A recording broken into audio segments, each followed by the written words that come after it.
Good morning. आवाज आ रही है मेरी? क्या मैं आपको दिख रहा हूँ सबको?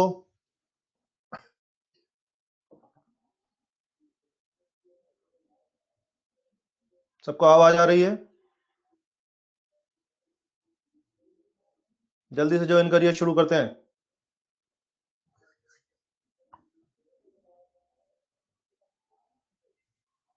दया Shukla, my first class. Okay, मैं क्लास के लास्ट में एक लिंक शेयर करूंगा।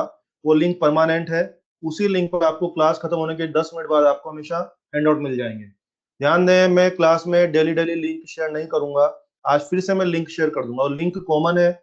जब भी आप उस लिंक पे जाएंगे तो आपको उस पर्टिकुलर क्लास के हैंडआउट मिल जाएंगे। क्लास खत्म होने के 10 मिनट बाद आप हैंडआउट ले सकते हैं। शुरू करें? जल्दी से ज्वाइन करिए।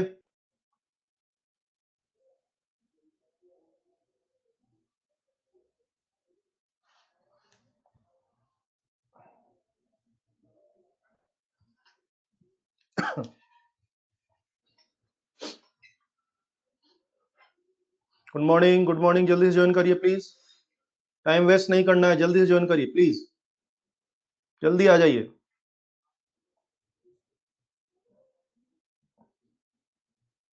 नमस्ते। चले शुरू करते हैं क्लास। स्टूडेंट्स, लास्ट क्लास में हम लोगों ने क्या क्या पढ़ लिया है? हम लोगों ने चार्ज के बारे में पढ़ लिया है, हम लोगों ने चार्ज की प्रॉपर्टीज पढ़ लिया, और सबसे बढ़िया बात, हम लोगों ने मेथड्स ऑफ चार्जिंग के बारे में पढ़ लिया है। हमें पता है कोई भी बॉडी को अगर मैंने चार्ज करना है तो तीन मेथड है, फ्रिक्शन, कंडक्शन और इंडक्शन। इसमें फ्रिक्शन तो एग्जाम के हिसाब से कोई खास इंपोर्टेंट नहीं है। एग्जाम पॉइंट ऑफ व्यू से बात करें तो इंपोर्टेंट है कंडक्शन और इंडक्शन। उसमें सारे कॉन्सेप्ट, सभी टाइप के न्यूमेरिकल हम लास्ट क्लास में कर चुके हैं। चलिए, सब क्लोज हो चुका है। अब आज हम बात करेंगे फोर्स के बारे में। अगर मान लीजिए मेरे पास चार्ज पार्टिकल्स या चार्ज बॉडीज हैं, तो चार्ज पार्टिकल्स के बीच में हमें पता है इनके बीच में फोर्स लगेगा। तो चार्जेस के बीच में जो फोर्स लगता है उसको हम बोलते हैं इलेक्ट्रिक फोर्स। और कॉमन सेंस से हम फोर्स की नेचर भी जानते हैं। सेम नेचर के बीच में क्या होता है? रिपल्शन। अपोजिट नेचर के बीच में क्या होता है? Attraction. Plus plus repulsion, minus minus repulsion, plus and minus attraction. तो कॉमन सेंस से नेचर हम जानते हैं और हमें ये पता है फोर्स लगेगा कि फोर्स की वैल्यू क्या होगी, फोर्स का मैग्नीट्यूड क्या होगा, वो भी तो जानना है। तो बच्चों, चार्जेस के बीच में फोर्स का मैग्नीट्यूड क्या होगा वो जानने के लिए हम स्टार्ट कर रहे हैं कूलम्ब्स लॉ के बारे में। आज का पूरा लेक्चर जाएगा कूलम्ब्स लॉ के बारे में। स्टार्ट करता हूं कूलम्ब्स लॉ।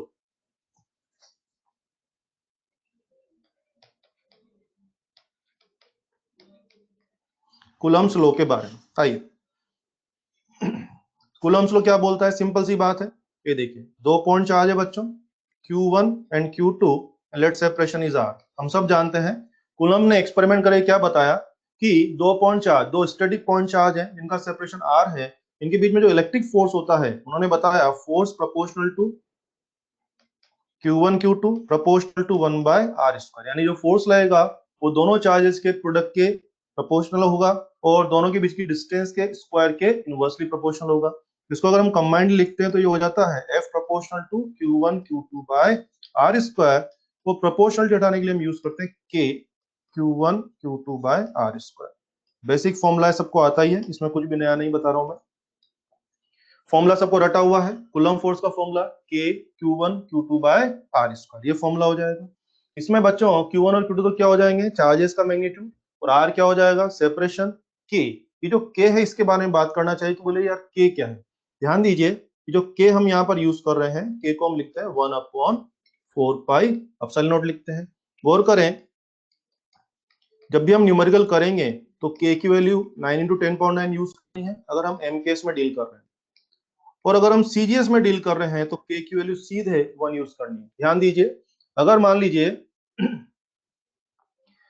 लीजिए हम लोग MKS में डील करेंगे तो 9 × 10⁹ और CGS करेंगे तो 1 रहेगा, ये हो जाएगा। आप नोटिस करिए कि हमारा जो फॉर्मूला था उसमें क्या हुआ है? एप्सिलॉन। ये एप्सिलॉन पूरे टॉपिक में, पूरे चैप्टर में जगह जगह हमारे फॉर्मूलाज में आएगा। तो जो एप्सिलॉन क्या है इसके बारे में बात करते हैं। बच्चों, एप्सिलॉन का नाम होता है परमिटिविटी। क्या बोलते हैं इसको? परमिटिविटी। तो परमिटिविटी की सारी इंफॉर्मेशन एक ही बार में मैं आपको क्लियर कर देता हूं ताकि पूरे टॉपिक में कोई दिक्कत ना आए। परमिटिविटी को हम किससे दिखा रहे हैं? एप्सिलॉन से दिखा रहे हैं। एप्सिलॉन में इसमें तीन टाइप के फिगर रहेंगे हमारे पास। एक रहेगा permittivity of vacuum. Permittivity of vacuum, इसको हम जनरली एप्सिलॉन नोट से डिनोट करते हैं और इसकी वैल्यू सबको याद होनी चाहिए। 8.85 10⁻12 coulomb square newton into metre square. जी हाँ, परमिटिविटी वैक्यूम एप्सिलॉन नॉट लगभग हर न्यूमेरिकल में हमें काम में आने वाला है, सभी बच्चों को वैल्यू याद होनी चाहिए। 8.85 10⁻12। एक होगा परमिटिविटी ऑफ मीडियम, जिसको हम एप्सिलॉन से शो करते हैं। ऑब्वियसली दुनिया में जितने भी अलग अलग मीडियम है उन सबके लिए एप्सिलॉन की वैल्यू भी क्या होगी, अलग अलग होगी। ध्यान दें, अलग अलग मीडियम के लिए एप्सिलॉन की वैल्यू अलग अलग होगी, मगर यूनिट तो है तो परमिटिविटी, तो यूनिट तो इसकी भी क्या रहेगी, वही coulomb square upon newton into metre square, unit वही रहेगी। सबसे खास बात एक है रिलेटिव परमिटिविटी, रिलेटिव परमिटिविटी। ध्यान दें, जो रिलेटिव परमिटिविटी है इसको हम लिखते हैं एप्सिलॉन आर। ये जो आर आया ना इसमें एप्सिलॉन आर, ये R stand for relative. This is relative permittivity of medium. और ये क्या होता है बच्चों, this simply permittivity of medium divided by permittivity of vacuum. Permittivity of medium divided by permittivity of vacuum, this इसको बोलते हैं हम रिलेटिव परमिटिविटी ऑफ मीडियम। गौर करें, एप्सिलॉन और एप्सिलॉन नॉट दोनों की यूनिट्स तो सेम है, इसका मतलब एप्सिलॉन आर क्या हो गया, यस यूनिटलेस। आपको सीखना चाहिए। ध्यान दें, एप्सिलॉन के अंदर भी यूनिट्स हैं, एप्सिलॉन नोट के अंदर भी यूनिट्स हैं, मगर epsilon R unitless and dimensionless क्यों है, आपको दिख रहा होगा ये एक बात। दूसरी बात, अलग अलग मीडियम के लिए दुनिया में एप्सिलॉन आर की वैल्यू अलग अलग होती है। अच्छा एक बात है ना, एप्सिलॉन आर को हम रिलेटिव परमिटिविटी तो बोलते ही हैं, क्या हम इसको सीधे सीधे डाइलेक्ट्रिक कांस्टेंट भी बोल सकते हैं, यस इसको हम सीधे सीधे डाई इलेक्ट्रिक कांस्टेंट भी बोल सकते हैं। एप्सिलॉन आर की अगर वैल्यू की बात करें तो एप्सिलॉन आर अलग अलग मीडियम के लिए अलग अलग होता है। किसी मीडियम के लिए एप्सिलॉन आर हमेशा कैसा होता है, मोर देन 1 होता है। दुनिया में कोई भी मीडियम पकड़ के लाइए। अच्छा ध्यान दें, वैक्यूम और एयर को तो हम एक जैसा ट्रीट करते हैं, एयर को हम मीडियम नहीं मानते हैं। एयर और वैक्यूम को हम क्या मानते हैं, सेम मानते हैं। और अगर कोई मीडियम की बात, तो मीडियम कुछ भी हो सकता है, silica, mica, water, oil, metal, कोई भी मीडियम हो सकता है। मेक श्योर किसी मीडियम का एप्सिलॉन आर कैसा होता है, हमेशा मोर देन 1 होता है। अगर हम मेटल्स की बात करें बच्चों, मेटल का एप्सिलॉन आर कितना होता है, इनफाइनाइट। और इस बात से कोई फर्क नहीं पड़ेगा कौन सा मेटल हमारे पास है, चाहे वो कॉपर हो, सिल्वर हो, जिंक हो, what ever metal you have, उसका एप्सिलॉन आर कितना होना पड़ेगा, इनफाइनाइट होगा। अलग अलग मीडियम्स होते हैं, उनका अपना अपना एप्सिलॉन आर होता है। जैसे आपने सुना होगा माइका का एप्सिलॉन आर हम 6 लेते हैं, वाटर का एप्सिलॉन आर हम लोग 81 लेते हैं। तो ये कुछ वैल्यूज हैं, ये आपको याद करने की जरूरत नहीं है, दिमाग में बस एक मैसेज क्लियर रखिए, दुनिया के हर मीडियम का एप्सिलॉन आर हमेशा मोर देन 1 होता है। क्लियर? तो ये था परमिटिविटी के बारे में इंफॉर्मेशन। आइए, तो मैं आपसे बता रहा था कि आज हमने कूलम्ब्स लॉ के बारे में शुरू किया है। कूलम्ब्स लॉ के अंदर जो एप्सिलॉन आया है उसकी सारी जानकारी आपको मिल गई है। अब आइए बात को आगे बढ़ाते हैं। आप देखिए कि अगर दो चार्ज के बीच में एयर है, तो एयर है तो क्या फॉर्मूला हो जाएगा उनके बीच में, 1/4 pi epsilon not Q1 Q2 by R square, यही फॉर्मूला होगा ना। लेकिन अगर उन दोनों के बीच में मीडियम फिल कर दें तो फॉर्मूला हो जाएगा 4 pi epsilon naught epsilon are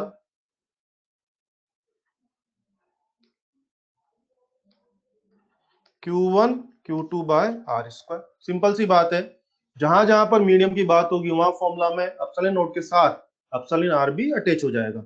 और आप देख रहे हैं दोनों फॉर्मूला को अगर हम अच्छे से नोटिस करें तो हम देख पा रहे हैं कि एफ मीडियम अल्टीमेटली हो क्या रहा है, this is F air divided by epsilon R, यही तो हो रहा है। F medium that is F air upon epsilon are.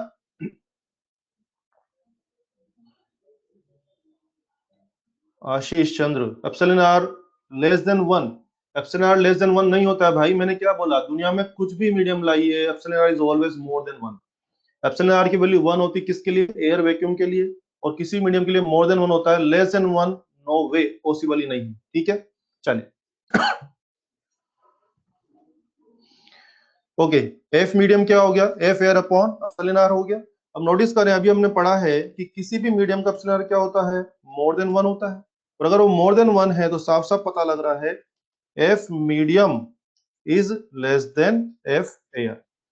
इसका मीनिंग क्या हो गया, इसका मीनिंग ये हो गया कि अगर दो चार्जेस के बीच में अगर आपने मीडियम फिल कर दिया है, दो चार्जेस के बीच में अगर आपने मीडियम फिल कर दिया है, डेफिनेटली उनके बीच में नेट फोर्स क्या हो जाएगा, कम हो जाएगा। गारंटी है, गारंटी क्यों है, क्योंकि एप्सिलॉन आर तो डेफिनेटली मोर देन 1 है, तो डेफिनेटली उनके बीच में फोर्स क्या हो जाएगा, कम हो जाएगा।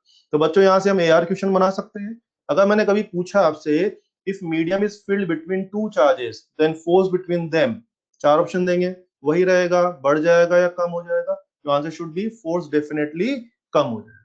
क्लियर है सबको ये? चलिए आप लोगों ने बेसिक पढ़ लिया है, चीजों को आगे बढ़ाते हैं। बिल्कुल तुषार, बिल्कुल जो है जो कूलम्ब फोर्स है किस पे डिपेंड कर रहा है, मीडियम पे डिपेंड कर रहा है, बिल्कुल सही बात है। जय आप अपना कनेक्शन चेक करिए, अपना उसको वापस से रीलॉगिन करिए आप वापस से, सब लोगों को दिक्कत ना आ रही कनेक्शन में।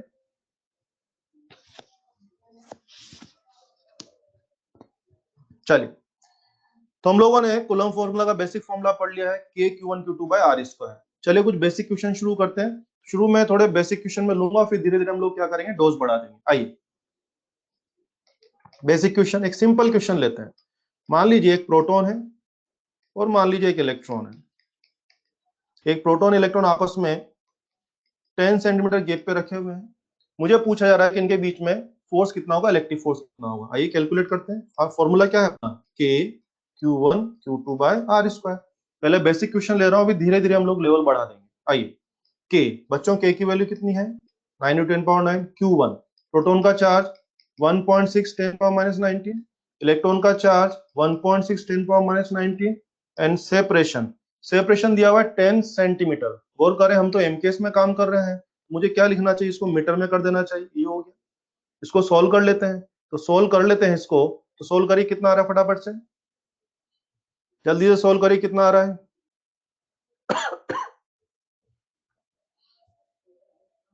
जल्दी सोल्व करें, कितना आ रहा है ये, अप्रोक्स बता दो यार, अप्रोक्स आंसर बता दो भाई, इतना एग्जैक्ट जाने की जरूरत नहीं है। ये हो गया 2.56 और 9 करीब 2.3 इंटू 10⁻26 न्यूटन ये फोर्स आ रहा है। ध्यान दें, चेक करें फटाफट से, वेरी गुड सृष्टि, 2.3 आंसर आ रहा है, वेरी गुड। तो ध्यान दीजिए, सिंपल बेसिक क्वेश्चन लिया है, दो चार्जेस है, डिस्टेंस है, फटाफट से चार्ज रखिए, डिस्टेंस रखिए, के की वैल्यू डालिए और आंसर आ जाएगा। आपने एक बात नोटिस की, हम लोगों ने एमकेएस में काम किया तो फोर्स का वैल्यू किस में आएगा, न्यूटन में आएगा। अगर अभी हम सीजीएस में करते तो फोर्स किस में आया था, डाइन में आ जाता। लेकिन हमने तो चार्ज भी एमकेएस में रखे हैं, डिस्टेंस भी एमकेएस में रखी है और के का वैल्यू भी एमकेएस में रखा है, तो फोर्स का वैल्यू भी एमकेएस में आएगा। यानी कि फोर्स कितना है, 2.3 इंटू 10⁻26 न्यूटन। अब आप देखिए, एक प्रोटॉन तो पॉजिटिव है और इलेक्ट्रॉन तो नेगेटिव है। प्रोटॉन पॉजिटिव और इलेक्ट्रॉन नेगेटिव है, तो ऑब्वियसली क्या चल रहा होगा इन दोनों में, अट्रैक्शन। अट्रैक्शन आपने नोटिस किया होगा कि मैंने जब चार्जेस की वैल्यू रखी तो मैंने चार्जेस का साइन यूज नहीं किया। चार्ज का साइन क्यों यूज नहीं किया, क्योंकि हम प्लेन फॉर्मूला यूज कर रहे हैं और हमने चार्ज के साइन को देख करके हम कॉमन सेंस से जान लेंगे कि ये अट्रैक्शन है कि रिपल्शन। अगर अभी दोनों प्रोटॉन प्रोटॉन होते तो रिपल्शन हो जाता, दोनों इलेक्ट्रॉन इलेक्ट्रॉन होते तो रिपल्शन हो जाता, तो प्रोटॉन और इलेक्ट्रॉन है तो क्या हो जाएगा, अट्रैक्शन हो जाएगा। सिंपल क्वेश्चन हम इस तरह से कर सकते हैं। ठीक है बच्चों, नेक्स्ट अगला question, two identical point charges, two identical point charges, if f net 0 then specific charge question mark. हमसे कहा जा रहा है कि दो आइडेंटिकल पॉइंट चार्ज है, दो आइडेंटिकल पॉइंट चार्ज आपस में पर्टिकुलर डिस्टेंस पे, डायग्राम समझते हैं। आइए, जैसे बच्चों एक पॉइंट चार्ज इसकी टेल एम क्यू है और दूसरा पॉइंट चार्ज उसकी टेल कितनी है, एम क्यू है। लेट सेपरेशन के बीच में आर है। सीन समझिए, दो पॉइंट चार्ज आपस में कितनी दूर पर है, आर दूर पर है। ठीक है, अब हमसे कहा जा रहा है कि इन दोनों के बीच में नेट फोर्स 0 है और हमें क्या करना है, स्पेसिफिक चार्ज पता करना है। ध्यान दीजिए, चार्ज को हम क्या लिखते हैं, क्यू, और जो क्यू बाय एम है हम इसको बोलते हैं स्पेसिफिक चार्ज। नोटिस करें, चार्ज बोले तो क्यू और स्पेसिफिक चार्ज बोले तो क्यू नहीं, क्यू बाय एम। ठीक है, अब आ जाओ बात कर लेते हैं। चलिए सबसे पहले आप देखिए, किसी एक को स्टडी कर लेते हैं। ये क्यू इस क्यू को क्या कर रहा होगा, रिपेल कर रहा होगा। कितना रिपल्शन, इलेक्ट्रिक रिपल्शन लग रहा होगा, एफई इलेक्ट्रिक फोर्स लग रहा होगा रिपल्शन का। और हाँ, दोनों एम एम दोनों मास मास में क्या ग्रेविटेशनल अट्रैक्शन भी तो लग रहा होगा, यस, दोनों में ग्रेविटेशनल अट्रैक्शन भी लग रहा होगा निश्चित रूप से। ये हो गया एफ जी। तो आप देख रहे हैं मेरे चार्ज पर एफ भी लग रहा है, मेरे चार्ज पर एफ जी भी लग रहा है। तो दो दो फोर्स अपोजिट डायरेक्शन में लग रहे हैं और क्वेश्चन की डिमांड है कि नेट फोर्स 0 है। दो फोर्स अपोजिट है और नेट फोर्स 0 चाहिए, तो क्या हो सकता है? समझ गए होंगे आप लोग क्या होने वाला है। एफ ई बराबर एफ जी। दोनों फोर्स बराबर होंगे तभी तो नेट फोर्स 0 आएगा। आइए प्रोसेस करते हैं। इलेक्ट्रिक फोर्स क्या लिखेंगे? Q Q upon R square. और ग्रेविटेशनल फोर्स क्या लिखेंगे? G M M upon R square. Very good. R square तो कैंसिल हो जाएगा बच्चों। हमें किस में इंटरेस्ट है? क्यू बाय एम में, तो अकॉर्डिंगली मैनेज कर ले। Q square by M square we are getting 4 pi epsilon naught G, ये आ रहा है। तो हमें क्यू बाय एम चाहिए ना, तो क्यू बाय एम क्या हो जाएगा? Root of 4 pi epsilon naught G.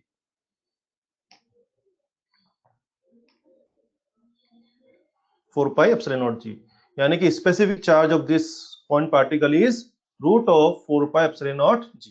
Very good, answer आ जाएगा। अरे कृति सोनिया, आप थोड़ा सा ध्यान दो। ग्रेविटेशनल फोर्स या अर्थ का नहीं लगा रहे हैं, चीजों को समझिए। ग्रेविटेशनल फोर्स उन दोनों के बीच की बात हो रही है। अर्थ का जो ग्रेविटेशनल फोर्स है वो नीचे की तरफ लगता है, अर्थ का ग्रेविटेशनल फोर्स नीचे की तरफ लगता है। इन दोनों के बीच में जो ग्रेविटेशनल फोर्स होगा वो तो along the line joining the charges ही होगा ना। चले, ये भी हो जाएगा बेसिक क्वेश्चन। बात को और आगे बढ़ाते हैं। एक स्टैंडर्ड क्वेश्चन आप जानते होंगे, जो कि स्टैंडर्ड क्वेश्चन है कि two parts of charge capital Q so that maximum force between them. हमसे कहा जा रहा है कि कैपिटल क्यू के कौन से दो पार्ट्स करें कि उनको एक पर्टिकुलर डिस्टेंस पे रखने पर उनके बीच में मैक्सिमम फोर्स लगे। आप सब जानते हैं ये स्टैंडर्ड क्वेश्चन है और इसका आंसर है Q/2 मतलब क्यू के कौन से दो टुकड़े करने चाहिए? Q/2 और Q/2। लेकिन ये आता कैसे, अगर मैं आपके नॉलेज के लिए बताऊं तो इस तरह से आएगा। देखिए, ये देखिए क्यू चार्ज, मान लीजिए एक टुकड़ा क्यू है तो दूसरा क्या होना पड़ेगा बच्चों? Q-Q होना पड़ेगा, सही बात है। अब अगर मैं इनको एक पर्टिकुलर डिस्टेंस पर रख दूंगा तो इनके बीच में फोर्स क्या होगा? Q upon R square. बिल्कुल सही आंसर दे रहे हैं सब लोग, बिल्कुल सही आंसर है। Q/2 दो टुकड़े होंगे। मैं ये बताने की कोशिश कर रहा हूँ कि कैसे आए ये, है ना। इसके लिए हमें मैक्सिमा मिनिमा टूल की हेल्प लेनी पड़ेगी। आओ फटाफट से देखते हैं। विशाल इनविजिबल, क्या आपको मैं दिख रहा हूँ? फटाफट से आंसर दें। सब लोगों को दिखाई दे रहा है? Very good. विशाल, आप अपना कनेक्शन चेक करें, दोबारा से लॉगिन करें, रिफ्रेश करिए उसको। बिल्कुल डिफरेंशिएशन करना पड़ेगा। फोर्स ना, फोर्स को मैं ऐसा लिख सकता हूं ना, K/R² Q/Q अब बच्चों इसको आप समझिए, ये एक फोर्स का फंक्शन आ गया है जिसमें वेरिएबल कौन है? Small Q. हमें स्मॉल क्यू की वो वैल्यू सर्च करनी है जिसके लिए हमें स्मॉल क्यू की वो वैल्यू पता करनी है जिसके लिए क्या हो जाए? जिसके लिए फोर्स के लिए मैक्सिमम हो जाए। आप जानते हैं मैक्सिमम मिनिमम टूल में हम क्या सीखते हैं? हमें अपने फंक्शन का वेरिएबल के रेस्पेक्ट में डिफरेंशिएशन करना पड़ता है और उसको जीरो से इक्वेट करते हैं। तो आइए मैं डिफरेंशिएशन कर देता हूं। क्या करने जा रहे हैं हम लोग? df/dq। f को डिफरेंशिएट कर रहे हैं with respect two variable, and which one is the variable here? Small q is the variable. Differentiation is K/R² q and this is -2q। और डिफरेंशिएशन को क्या कर दिया हम लोगों ने? जीरो कर दिया। बच्चों यहाँ को अगर सोल्व करते हैं तो यहाँ से स्मॉल क्यू कितना आ रहा है? Q/2 आ रहा है। स्मॉल क्यू Q/2 आ गया, और Q/2 आ गया इसका मतलब क्या है कि Q/2 पर क्रिटिकल पॉइंट आया, मतलब यहाँ पर या तो मैक्सिमा है या फिर मिनिमा है। अब एग्जैक्टली मैक्सिमा है कि मिनिमा है, ये चेक करने के लिए हमें क्या करना पड़ेगा? अगले स्टेप पे जाना पड़ेगा। और अगला स्टेप क्या होता है? डबल डिफरेंशिएशन करते हैं। पॉजिटिव आंसर आए तो मिनिमा है और नेगेटिव आंसर आए तो मैक्सिमा है। आइए, d2f/dq²। बच्चों डबल डिफरेंशिएशन कर रहा हूं, K/R² as it is, Q का डिफरेंशिएशन 0 और ये हो गया -2। तो आप देख रहे हैं ये ओवरऑल फिगर क्या आया हुआ है? नेगेटिव। और अगर ये ओवरऑल फिगर नेगेटिव आया हुआ है, इसका मतलब क्या हो गया? Q बराबर Q/2 क्या साबित हो गया? क्या ये मैक्सिमा साबित हो गया? यस, वेरी गुड, ये मैक्सिमा प्रूव हो गया। ये मैक्सिमा प्रूव हो गया, इसका मतलब क्या हो गया कि Q का वैल्यू Q/2 लेंगे तो ऑब्वियसली हमें फोर्स की वैल्यू मैक्सिमम मिलेगी। तो तय हो गया। बात थी कि क्यू के कौन से दो टुकड़े करें, मैंने कहा क्यू और Q-Q। और अभी भी फाइनल हुआ है कि एक टुकड़ा Q/2 होगा ऑब्वियसली दूसरा टुकड़ा भी क्या होगा, Q/2। तो आपकी नॉलेज के लिए मैंने आपको ये बताया कि आया कैसे है, मगर मेरी सलाह है, मेरा सजेशन है, डायरेक्ट याद करें। Q के कौन से दो टुकड़े करें कि मैक्सिमम फोर्स हो, Q/2 Q/2। सेम क्वेश्चन वहां ग्रेविटेशन में बनता है, मास m के कौन से दो पार्ट्स करें कि मैक्सिमम फोर्स लगे, वहां भी सीधा आंसर m/2 और m/2 रहेगा। चलिए बात को आगे बढ़ाते हैं। अगला क्वेश्चन, अगला क्वेश्चन बच्चों, 2 पॉइंट चार्ज है, मान लीजिए एक पे प्लस Q1 चार्ज है और एक पे प्लस Q2 चार्ज है, और दोनों के बीच की सेपरेशन है मान लीजिए R। मुझे बोल रहे हैं कि दोनों के बीच फोर्स है F, तो F की वैल्यू कितनी हो रही होगी, K Q1 Q2 R square. 2 point charge Q1 Q2, separation R, force F is K Q1 Q2 R square. Common sense की बात है। हमसे कहा जा रहा है कि अगर यही Q1 Q2 charge point charge के फॉर्म में होने की बजाय स्फेरिकल चार्ज के फॉर्म में होते और चार्जेस का सेंटर का सेपरेशन भी R होता, तो फोर्स कितना होता। मतलब क्या बोल रहा है कि हमसे, इफ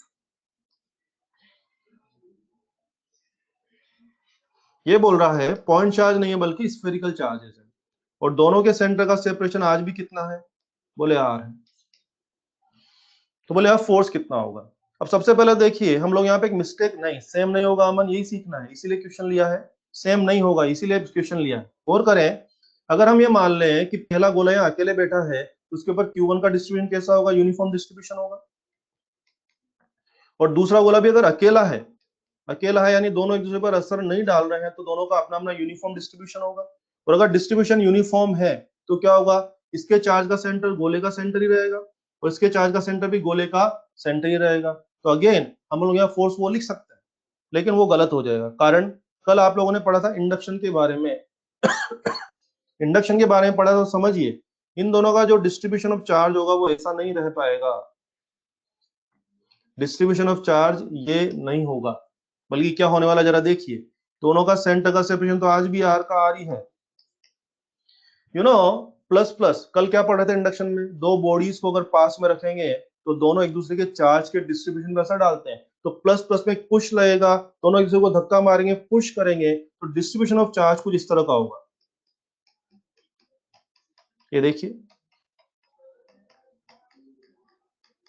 डिफरेंस देखिए, ऊपर वाले डायग्राम में मैंने क्या दिखाया, यहाँ पर भी यूनिफॉर्म डिस्ट्रीब्यूशन, यहाँ भी यूनिफॉर्म डिस्ट्रीब्यूशन, जो कि वास्तव में होगा नहीं, बल्कि पॉजिटिव पॉजिटिव में पुश की वजह से, इंडक्शन की वजह से डिस्ट्रीब्यूशन पहले गोले में भी नॉन यूनिफॉर्म और दूसरे में भी नॉन यूनिफॉर्म होगा, और दोनों में नॉन यूनिफॉर्म डिस्ट्रीब्यूशन हो गया। इसका मतलब क्या हो गया, जरा नोटिस करिए, पहले गोले का चार्ज का सेंटर वही है, थोड़ा शिफ्ट हो गया, शिफ्ट हो गया, चार्ज शिफ्ट हुआ है तो चार्ज का सेंटर भी शिफ्ट हुआ है।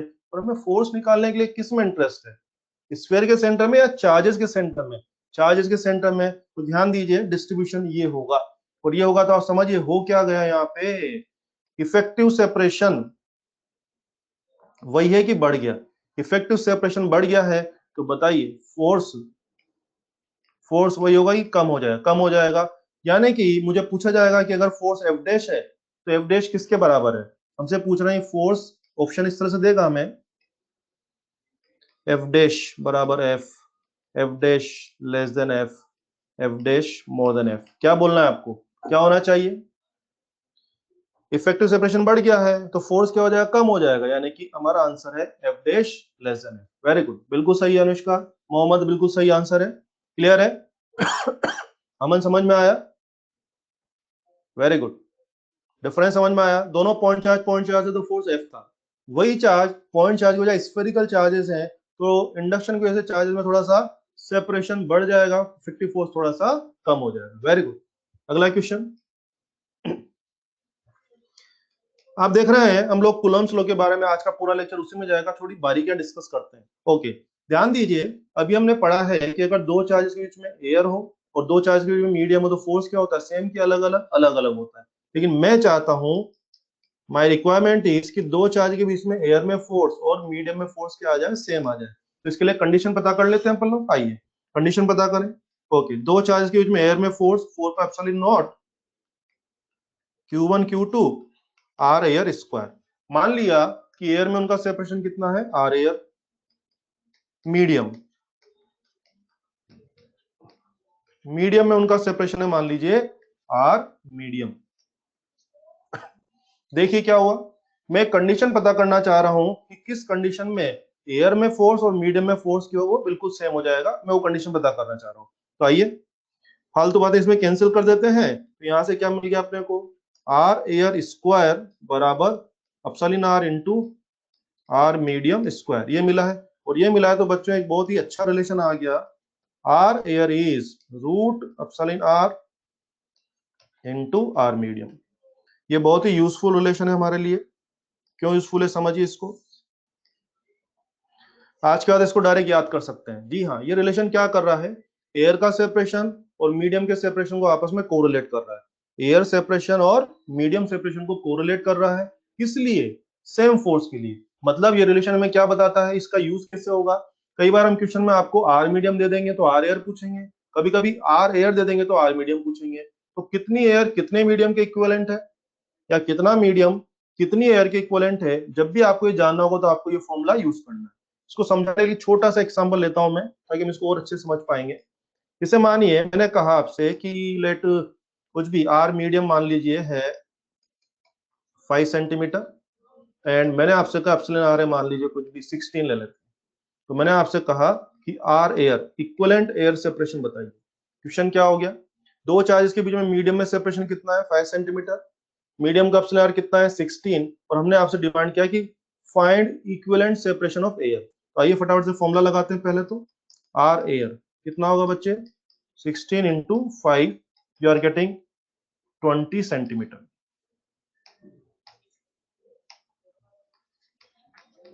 20 सेंटीमीटर बिल्कुल आसान है ना। बिल्कुल इस प्रोफाइल इक्वेशन आपको मिल जाएंगे अपनी बुक्स में, मॉड्यूल में मिल जाएंगे, और एग्जाम में भी आए हुए हैं। सिंपल सा मामला है ना। इसमें मैंने क्या किया आपको, मैंने इसमें आपको आर मीडियम दे दिया और बदले में क्या पूछ लिया आपसे, आर एयर पूछ लिया। कभी कभी हम आपको आर एयर दे देंगे और क्या पूछ लेंगे आपसे, आर मीडियम। कहने का मतलब आर मीडियम और आर एयर में से कोई एक चीज आपको दे करके बच्चे दूसरी चीज पूछी जाएगी तो आपको ये फॉर्मूला यूज करना है। क्लियर, एक बात। दूसरी बात, आप ये देखिए इस डेटा से, ये जो डेटा मेरे सामने है, इससे हम इसका मीनिंग भी समझ सकते हैं। मीनिंग पकड़िए, ये सवाल से पता लग रहा है कि मीडियम का 5 सेंटीमीटर सेपरेशन जितना फोर्स दिलवाएगा, उतना ही फोर्स उन्हीं चार्जेस के बीच में अगर एयर में लगवाना है तो एयर में उनको 20 सेंटीमीटर गैप पे रखना पड़ेगा। फिर सुन लीजिए, दो पर्टिकुलर चार्जेस के बीच में इस मीडियम में अगर सेपरेशन 5 सेंटीमीटर पे जो फोर्स लग रहा है, उतना ही फोर्स एयर में चाहिए, तो उनको 5 गैप पे रखने से काम नहीं चलेगा, उनको 20 गैप पे रखना पड़ेगा। मींस इस मीडियम का 5 centimetre is equivalent to air का 20 centimetre. 5 centimetre gap of this medium is equivalent to 20 centimetre gap of air. This is the physical significance. Clear है सब लोगों को, समझ में आया बात, बात समझ में आ गया सब लोगों को। Very good. और देखिए अगला पॉइंट पकड़ते हैं। ये सब हम लोग क्या कर रहे हैं, कूलम्ब्स लॉ के बारे में बारीकियां जो छोटी छोटी बातें वो डिस्कस कर रहे हैं। आज का तो हम लोग कूलम्ब्स लॉ के बारे में बात करेंगे। आइए अगला पॉइंट बात कर लेते हैं। ध्यान दीजिए, मुझे बताइए कि हमारे पास जो चार्ज है, मान लो Q1 Q2 दो चार्ज है, उनके बीच में जो फोर्स लग रहा है वो क्यों लग रहा है, क्या वो हमारे कहने से लग रहा है, क्या नहीं। वो क्यों लग रहा है, क्या उनके म्यूचुअल इंटरेक्शन की वजह से लग रहा है, yes. That force is purely due to the mutual interaction.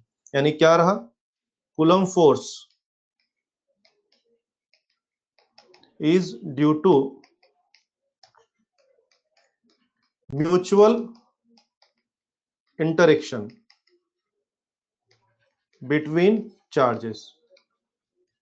ये बात बिल्कुल सही है। अगर जो कूलम्ब फोर्स लग रहा है क्यों लग रहा है, हमारे कहने से लग रहा है, म्यूचुअल इंटरेक्शन से, म्यूचुअल इंटरेक्शन से लग रहा है। और म्यूचुअल इंटरेक्शन से लग रहा है तो ध्यान दीजिए बच्चों, साइंस का और फिजिक्स का नियम है, जब भी दो मेंबर्स के बीच में फोर्स म्यूचुअल इंटरेक्शन की वजह से लगता है, उसमें दो खास बात होती है। पहला, वो फोर्स किसी दूसरे मेंबर, किसी अदर मेंबर की प्रेजेंस से अफेक्ट नहीं होता है। और दूसरी बात, वो एक्शन और रिएक्शन को फॉलो करता है। पहली बात, not affected by presence of other members, other members. दूसरा, ओबेज एक्शन रिएक्शन।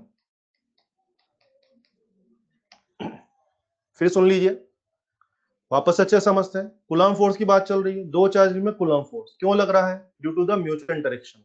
और अगर ये म्यूचुअल इंटरेक्शन की वजह से लग रहा है तो इसमें दो स्पेशल बात है। पहली बात, it is not affected by presence of any third member, fourth member, fifth member. बाकी और मेंबर्स की वजह से दो लोगों के बीच में जो फोर्स चल रहा है उस पर असर नहीं होता है। मैं दिखाता हूँ, छोटा सा एग्जांपल लेता हूँ इसका। ये देखिए, जैसे मानिए बच्चों कि सपोज ये Q2 चार्ज है और मान लीजिए Q1 चार्ज है। तो मान लो Q2 की वजह से Q1 में फोर्स लग रहा है इस टाइम, 1 पर 2 की वजह से फोर्स लग रहा है, ठीक है, F फोर्स लग रहा है, अच्छी बात है। 1 पर 2 जिस पे फोर्स लगता है उसका नंबर पहले लिखते हैं, जिसकी वजह से लगता है उसका नंबर बाद में लिखते हैं। तो क्या मतलब हो गया, force on particle 1 due to particle 2 F force. तो Q1 Q2 के बीच में F फोर्स चल रहा है, मतलब Q2 पार्टिकल Q1 पे कितना फोर्स लगा रहा है, F फोर्स लगा रहा है, ठीक है। तो मैं दिया हुआ है। अब हमसे कहा जा रहा है कि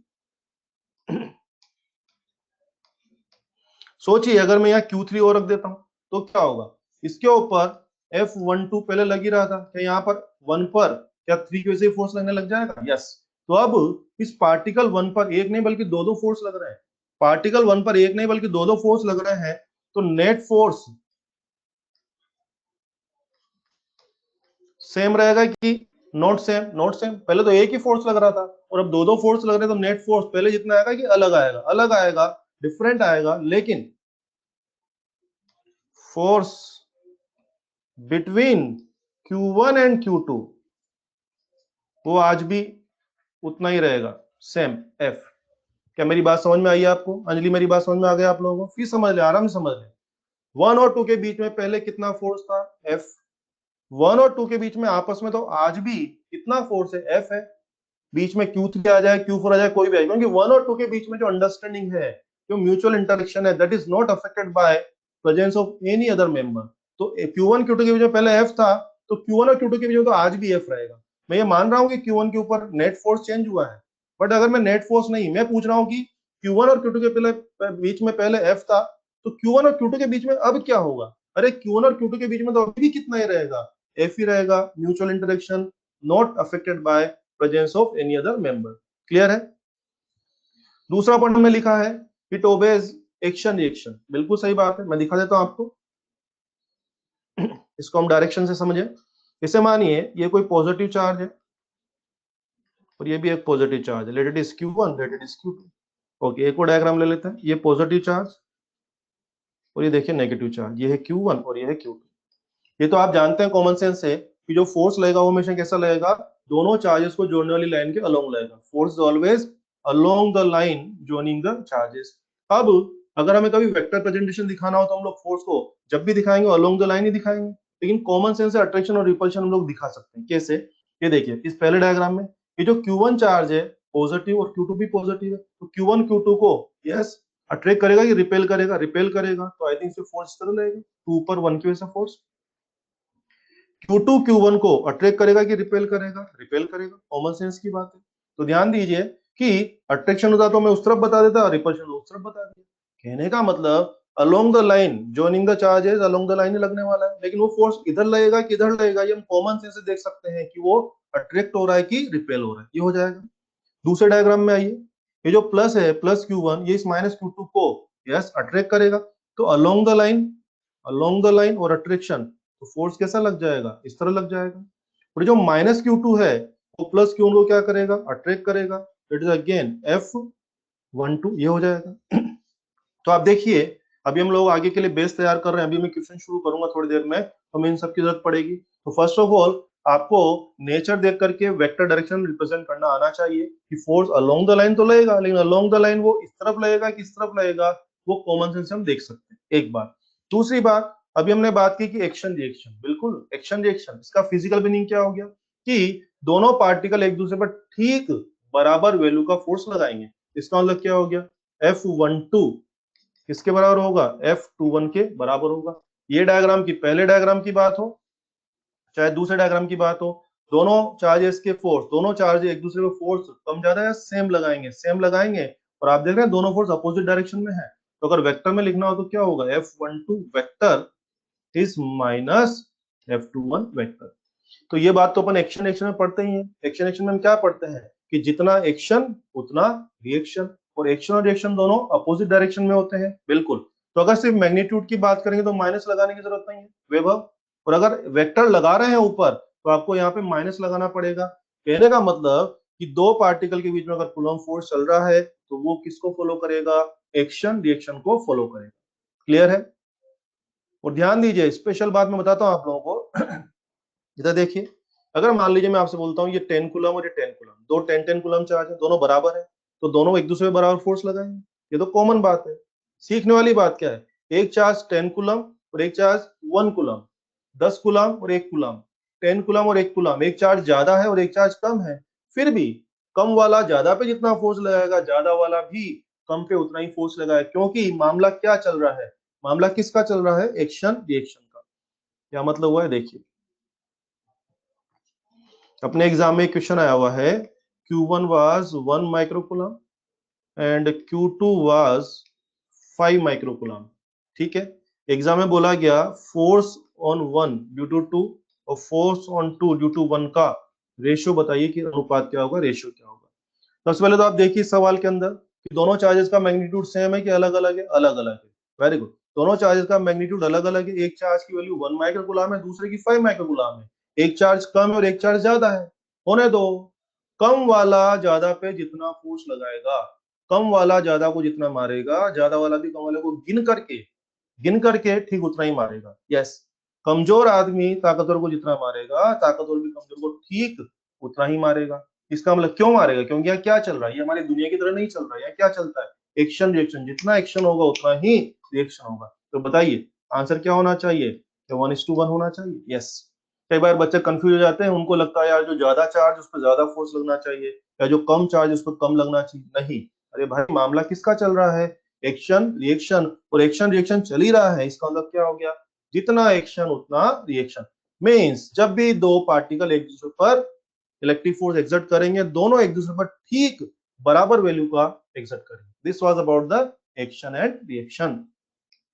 और आइए, आज आप देख रहे हैं हम लोग कूलम फोर्स के बारे में पढ़ रहे हैं। फोर्स तो मैंने सुना है वेक्टर क्वांटिटी होता है, तो हमें कूलम फॉर्मूला को वेक्टर में लिखना आना चाहिए और वेक्टर फॉर्म में उसको मैनेज करना भी आना चाहिए। तो आइए वेक्टर फॉर्म की बात करें।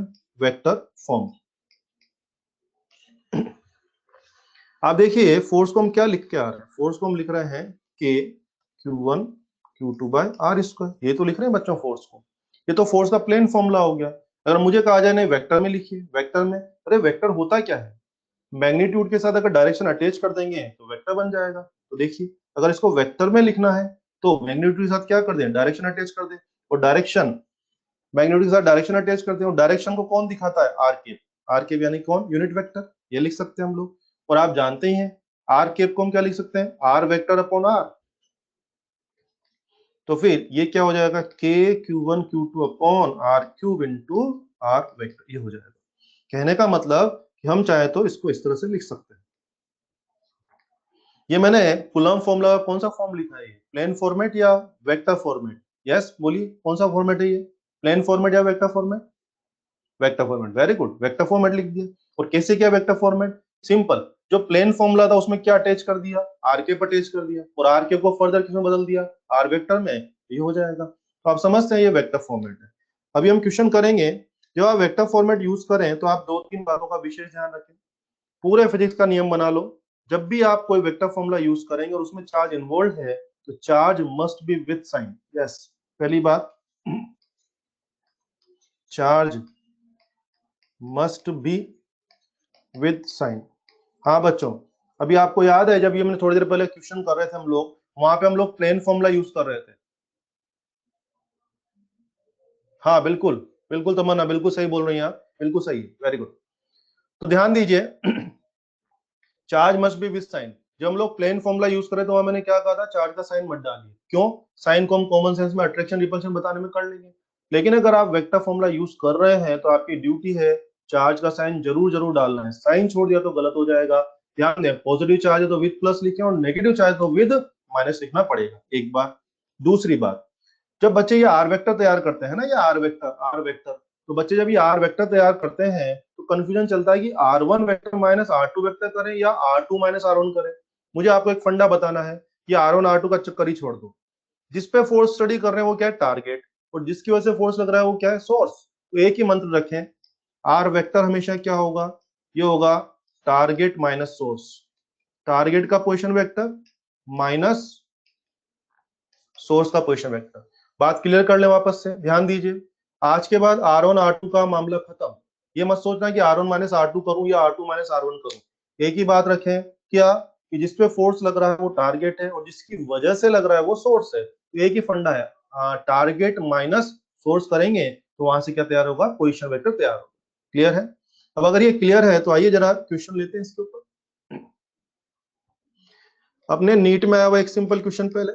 उन्होंने बोला कि हाइड्रोजन एटम की बात की उन्होंने, और उन्होंने हमसे पूछा कि force, electric force between electron and nucleus in vector form. उन्होंने हमसे क्या मांगा, हाइड्रोजन एटम में इलेक्ट्रिक फोर्स मांगा है इलेक्ट्रॉन और न्यूक्लियस के बीच में। आप सब जानते हैं ये अपना न्यूक्लियस हो गया और उसके आसपास ये क्या हो गया, इलेक्ट्रॉन। ठीक है, अब उन्होंने, मजे की बात है कि आंसर किसमें मांगा, वेक्टर फॉर्म में।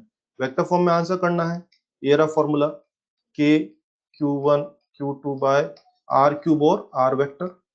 गौर करें, के की जगह के, एक चार्ज प्लस ही और दूसरा चार्ज माइनस ही ले रहा हूं मैं। आपने देखी क्या कलाकारी की मैंने, minus K E square upon R cube into R vector. आपने देखा मैंने क्या कलाकारी की यहाँ पर। यस, मैंने इलेक्ट्रॉन का चार्ज कैसा लिखा, ई लिखा कि माइनस ई लिखा, ई या माइनस ई, बोलिए क्या लिखना चाहिए मुझे, ई या माइनस ई, माइनस ई। रितु, ई लिखेंगे कि माइनस ई लिखेंगे, माइनस ई लिखेंगे, क्योंकि आप ये कौन सा फॉर्मेट यूज कर रहे हैं, इज इट प्लेन फॉर्मेट और वेक्टर फॉर्मेट, वेक्टर फॉर्मेट। अरे भाई ये वेक्टर फॉर्म है तो it should be minus. Very good, हमारे एग्जाम में आंसर था minus K E square upon R cube into R vector. चलिए एक और क्वेश्चन लेते हैं। वो पोजीशन वेक्टर का मामला समझाने के लिए एक न्यूमेरिकल लेते हैं, समझिए आप। जैसे मानिए मुझसे कहा जा रहा है कि एक चार्ज है Q1, इसकी वैल्यू मान लीजिए 4Q, और एक और चार्ज है मान लीजिए यहाँ पर Q2 और इसकी वैल्यू मान लीजिए -Q। ठीक है, दो चार्ज हैं बच्चों, Q1 और Q2। ओके, इसका पोजीशन है मान लीजिए 4, 5 और 1, और इसका पोजीशन है मान लीजिए 1, 1 और 1। ठीक है, क्या क्या दिख रहा है आपको, दो point charges, Q1 is +4Q, Q2 is -Q। Q1 की पोजीशन क्या है 4, 5, 1, और Q2 के कोऑर्डिनेट्स क्या है 1, 1, 1। हमें पूछ रहे हैं कि force on Q1 in vector. सवाल क्या है, हमें Q1 चार्ज पर फोर्स निकालना है, प्लेन फॉर्म में नहीं, वेक्टर फॉर्मेट में। चलो काम शुरू करें।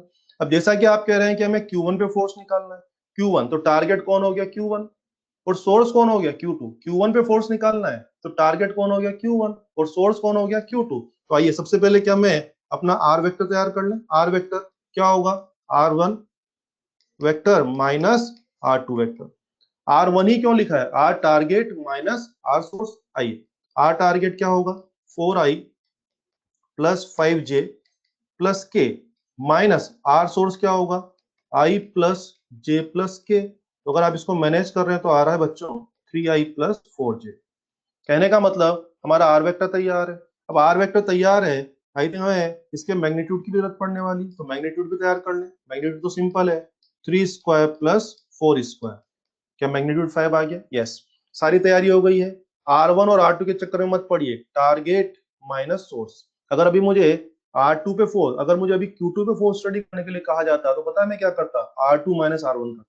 फिलहाल ही आ जाएगा। चलो फॉर्मूला पे चलते हैं। फोर्स स्टडी करना है 1 पर 2 की वजह से, तो देखिए मैंने क्या कर दिया, जिस पे फोर्स लगता है उसका नंबर पहले, और जिसके वजह से लगता है उसका नंबर बाद में। तो फोर्स ऑन 1 ड्यू टू 2। चलो काम शुरू करें।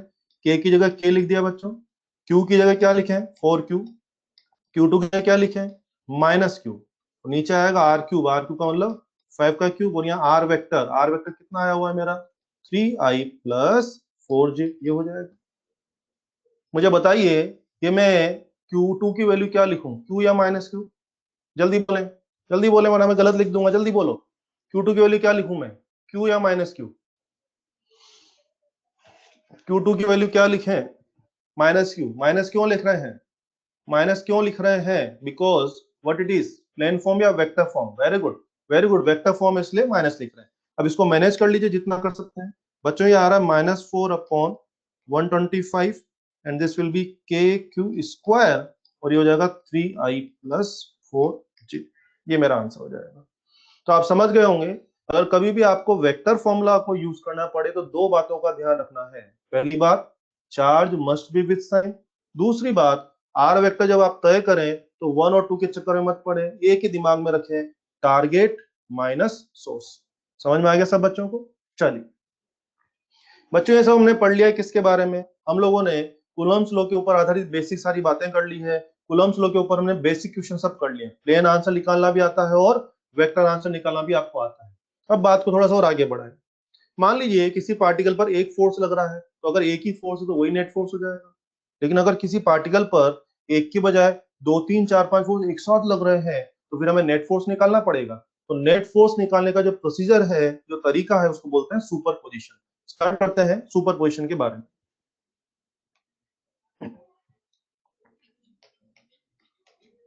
Super position, superposition principle. कुछ भी नहीं करना है, फोर्स तो वेक्टर होता है ना, तो 2 3 4 5 फोर्स का वेक्टर सम कर देंगे तो क्या हो जाएगा? नेट फोर्स आ जाएगा। कौन सा सम करना है? ऑर्डिनरी सम नहीं करना है, वेक्टर सम करना है। फोर्स वेक्टर क्वांटिटी है भाई, तो वेक्टर सम करेंगे तो आंसर आ जाएगा। तो क्या मतलब हुआ मेरा? नेट फोर्स कभी भी निकालना है तो क्या करें?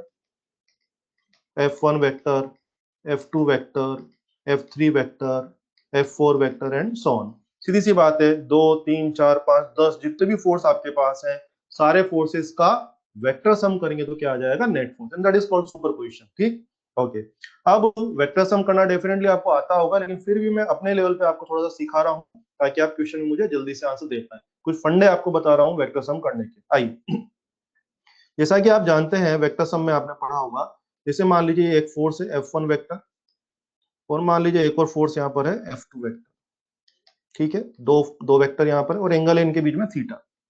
ठीक, हमसे कहा जाए इनका नेट करिए, तो आपने पढ़ा है वेक्टर के अंदर वेक्टर सम करने के लिए हम लोग 3 बातें सीखते हैं। एक होता है ट्रायंगुलर लॉ, एक होता है पैरेललोग्राम, और एक होता है पॉलीगन लॉ। तो आप समझ गए होंगे, अगर मैं यहाँ पर पैरेललोग्राम लगाता हूँ तो मैं इसको कंप्लीट करूंगा पैरेललोग्राम को। ये देखिए,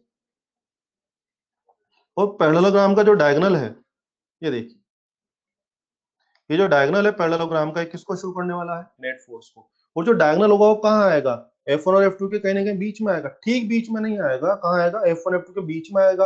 अगर F1 ज्यादा है तो F1 की तरफ झुकाव ज्यादा होगा, अगर F2 ज्यादा है तो F2 की तरफ झुकाव ज्यादा होगा, और अगर दोनों बराबर है तो उनके ठीक बीच में भी आ जाएगा। फिलहाल मान लेते हैं कि जो F नेट है वो F1 के साथ क्या बना रहा है? अल्फा एंगल बना रहा है। तो आप सब जानते हैं इस कंडीशन में अगर हम लोग F नेट की वैल्यू बनाते हैं तो सबको रटा होगा फॉर्मूला। यस, फॉर्मूला रटा हुआ है सब लोगों को। F1 square F2 square 2F1 F2 cos theta. बहुत कॉमन फॉर्मूला है, सब बच्चों को याद होता है ये।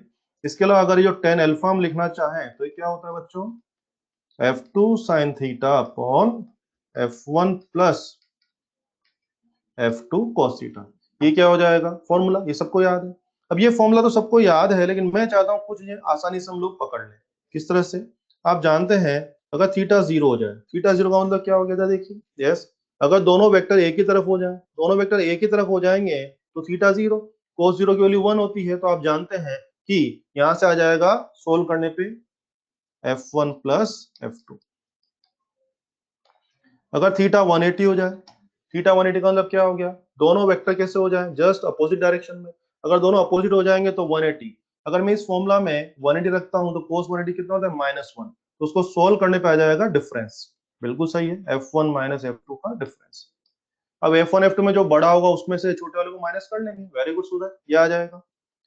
मान लीजिए थीटा 90 डिग्री हो, अगर आप यहाँ 90 रखें तो cos 90 कितना होता है? 0। cos 90 0, तो आपके पास क्या बचेगा? Root of F1 square plus F2 square, ये बचे। यानी कि यूं समझ लीजिए, आज के बाद ये देखिए, जब भी दो वेक्टर एक ही डायरेक्शन में हो कोई फॉर्मूला नहीं, सिंपली ऐड कर लीजिए।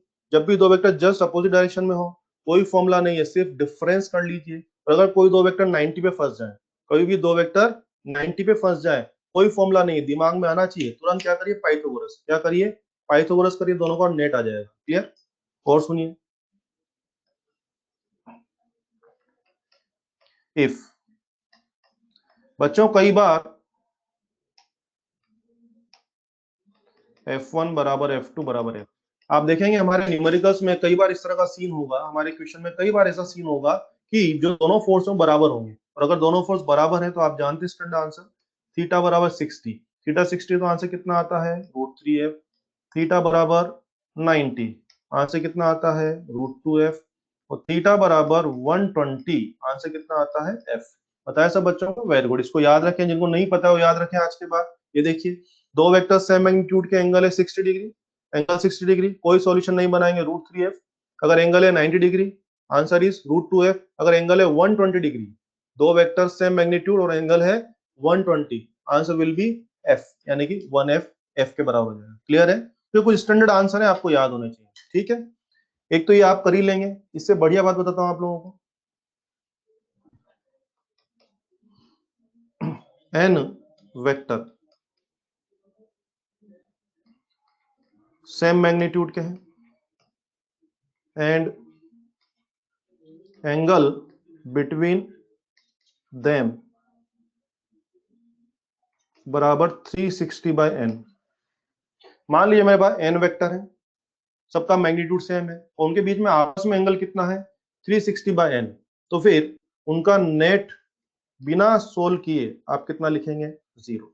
वेरी गुड शिवम, उनका नेट बिना सोल्व कितना लिखेंगे? 0। कैसे? मैं आपको दिखा सकता हूं। सपोज करिए n बराबर 2 से शुरू करते हैं, दो वेक्टर इस फॉर्मूला के हिसाब से उनके बीच में एंगल कितना हो गया? 360/2 180, यानी क्या सीन हो गया देखिए, ये देखिए दो वेक्टर हैं, आपस में कितना एंगल है? 180 डिग्री। तो ऑब्वियसली इनका आंसर कितना होगा? 0। ये देखिए n बराबर 4, चार वेक्टर और आपस में एंगल कितना हो जाए? 360/4 90 90 90। ऑब्वियसली आमने सामने वाले कैंसिल, तो नेट आंसर कितना होगा? 0। छह vector, six vectors equal magnitude के हो जाए और इनमें आपस में एंगल कितना हो जाए? 60 डिग्री। ऑब्वियसली सब आमने सामने वाले कैंसिल हो जाएंगे, और आमने सामने वाले अगर कैंसिल हो जाएंगे तो ऑब्वियसली नेट आंसर कितना होगा? 0 होगा। ओके, n बराबर 3, तीन वेक्टर, अगर तीन वेक्टर हो तो उनके बीच में एंगल कितना हो जाएगा? 120। तो आपको समझना पड़ेगा, तीन वेक्टर अगर इक्वल मैग्नीट्यूड के हैं और उनके बीच में आपस में 120 एंगल है, 120 एंगल है, तो यहाँ तीनों में से कोई भी आमने सामने नहीं आ रहा है, तीनों में से कोई भी यहाँ आमने सामने नहीं आ रहा है। लेकिन ऐसे में भी आप सोल्व मत करें, इन तीनों का नेट कंफर्म कितना होगा? 0, इस थ्योरम के हिसाब से। और देखो n बराबर 5, पांच वेक्टर इक्वल मैग्नीट्यूड के,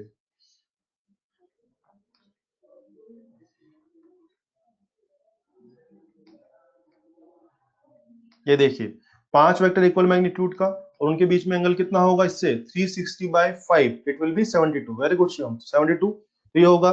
तो पांच वेक्टर है, पांच है, तो ऑब्वियसली कोई भी आमने सामने नहीं आ रहा है, कोई भी आमने सामने नहीं आ रहा है। इसके अलावा साइन 72 या कोस 72 की वैल्यू हम जानते भी नहीं है। लेकिन जब भी ऐसा केस होगा तो आप सोल्व नहीं करेंगे, बिना काम किए नेट आंसर विल बी 0। सुन लिया सब बच्चों ने? तो ये थ्योरम हमारे लिए बहुत यूजफुल है। फाइनली कंक्लूड करता हूं मैं, क्या है सुने, जब भी हमारे पास n वेक्टर होंगे, 3 4 5 6 वेक्टर होंगे इक्वल वैल्यू के, उनके बीच में आपस में एंगल, ऐसे हो जाए, दो वेक्टर 180 0, तीन वेक्टर 120 0, चार वेक्टर 90 0, पांच वेक्टर आपस में 72 0, छह वेक्टर आपस में 60 डिग्री 0, कोई काम नहीं करना, answer will be net is 0। Clear है सब लोगों को? चलिए, तो आप लोगों ने थ्योरम सुपरपोजिशन के वेक्टर सम आपको आ गया है। अब हम सुपरपोजिशन की क्वेश्चन प्रैक्टिस करने जा रहे हैं। क्या करने जा रहे हैं? सुपरपोजिशन में बहुत अच्छे अच्छे क्वेश्चन बनते हैं, बहुत सारे क्वेश्चन हमारे एग्जाम में आए हुए हैं, सारे क्वेश्चन करेंगे। आइए शुरू करते हैं। ये कोई इक्विलेटरल ट्रायंगल है बच्चों, साइड एक्स और तीनों जगह पर कैपिटल क्यू चार्ज, तीनों कॉर्नर्स पे कैपिटल क्यू चार्ज। ठीक, हमसे पूछ रहे हैं किसी एक चार्ज ऑफ फोर्स कैलकुलेट करना है, तो मान लेते हैं मैं इस चार्ज ऑफ फोर्स कैलकुलेट करना चाह रहा हूँ। सुपरपोजिशन का क्वेश्चन करने का बेस्ट तरीका क्या होता है कि सबसे पहले जिसपे आपको फोर्स स्टडी करना है उस पे लगने वाले सारे फोर्सेस का वेक्टर डायग्राम बना लीजिए, अपने आप सब समझ में आ जाएगा क्या करना है। आइए, जैसे मुझे इस पे फोर्स स्टडी करना है, तो जरा देखिए, ये वाला कैपिटल क्यू इस वाले कैपिटल क्यू क्या करेगा? रिपेल करेगा, भगाएगा। कितना भगाएगा? के Q square upon X square. बिल्कुल सही है। वो वाला कैपिटल क्यू इस कैपिटल क्यू को बोलिए अट्रैक्ट करेगा कि रिपेल करेगा? सब प्लस है भाई, रिपेल करेगा। रिपेल करेगा तो बुलाएगा कि भगाएगा? भगाएगा। कितना भगाएगा? के Q square upon X square. Clear?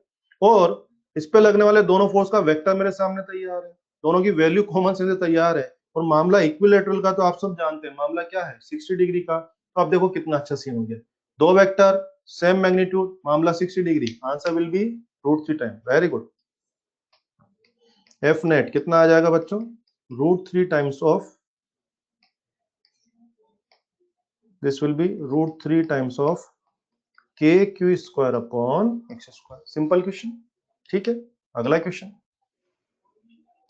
ये देखिए, अगेन वही equilateral triangle, again side x है, अगेन Q, इस बार ऊपर पे मैंने माइनस क्यू लिया जानबूझकर, यस।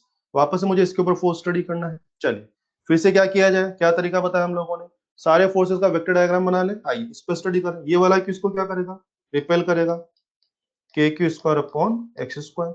और हाँ, वो माइनस क्यू इस क्यू को, यस, वो माइनस क्यू इस क्यू को रिपेल करेगा कि अट्रैक्ट करेगा, अट्रैक्ट करेगा। तो बच्चों ये फोर्स इस तरफ लगेगा, कितना, के Q square upon X square. क्या मेरी बात समझ में आ रही है आप लोगों को, यस। ये जो क्यू था, प्लस क्यू था, वो इस प्लस क्यू को क्या करा, रिपेल करा था। ये ऊपर में जो माइनस क्यू है वो मेरे इस प्लस क्यू को, मेरे इस प्लस क्यू को क्या करेगा, अट्रैक्ट करेगा, यानी ऊपर लग गया। और फिर आप देखिए, और आप ध्यान दीजिए, मैंने माइनस का साइन यहाँ पे यूज नहीं किया फॉर्मूला में। माइनस क्यू को मैंने क्या लिखा, माइनस लिखा है, क्यू लिखा, फॉर्मूला में क्यू लिखा है। क्या मैंने माइनस का कंसिडरेशन डायरेक्शन में कर लिया, यस। माइनस को देखते हुए मैंने फोर्स ऊपर दिखा लिया। नाउ सीन क्लियर है। अगेन दोनों फोर्स बराबर है, और क्या आप देख रहे हैं दोनों के बीच में कितना एंगल हो रहा होगा, 120। वेरी गुड तेजस, कितना एंगल हो रहा है, 120। ऑब्वियसली दो फोर्स बराबर वैल्यू 120, हम सब जानते हैं एफ नेट क्या हो जाएगा, क्या एफ के बराबर हो जाएगा, बिल्कुल सही बात है, आंसर तैयार है। मैंने बताया ना सूरज, माइनस क्यू क्यों नहीं लिया है, क्योंकि माइनस क्यू का कंसिडरेशन मैंने डायरेक्शन में कर लिया। पिछले क्वेश्चन में जब ये प्लस क्यू था तो मैंने फोर्स नीचे की तरफ दिखाया था, और अब ये माइनस क्यू तो मैंने फोर्स क्या किया, उसी की तरफ दिखाया हुआ है। तो इसीलिए मैंने यहाँ पर, क्लियर है सूरज, समझ में आई बात, ओके वेरी गुड। अगला क्वेश्चन, अगला क्वेश्चन जो है, अब मैं अपने एग्जाम में आया कुछ क्वेश्चन लेता हूं, ध्यान दें। अपने नीट में आया हुआ क्वेश्चन, ये देखिए, नीट में एक क्वेश्चन आया हुआ है। ये एक राइट एंगल ट्राइंगल है बच्चों, यहाँ पर उन्होंने दिया हुआ है 9Q चार्ज है, यहाँ पर 16Q चार्ज है, और यहाँ पर -Q चार्ज है, ठीक है। This distance was 4x, this distance was 3x, और ये 90 डिग्री पर, क्लियर। एक ट्राइंगल आपको दिख रहा होगा, उस ट्राइंगल में तीनों कॉर्नर पे चार्जेस रखे हुए हैं। हमसे पूछ रहे हैं कि इस -Q पे फोर्स निकालना है। चलो शुरू करते हैं वापस से। यस, -Q, ये 16Q इसको क्या करेगा, अट्रैक्ट करेगा, कितना, K Q 16Q upon 4x का होल स्क्वायर। और आप देख सकते हैं सोल्व करके कितना आ रहा है, K Q square upon X square. 16 और 4 स्क्वायर कट जाएगा ना, ओके। 9Q इस माइनस क्यू को क्या करेगा, रिपेल करेगा कि अट्रैक्ट करेगा, अट्रैक्ट करेगा। और अगर अट्रैक्ट करेगा,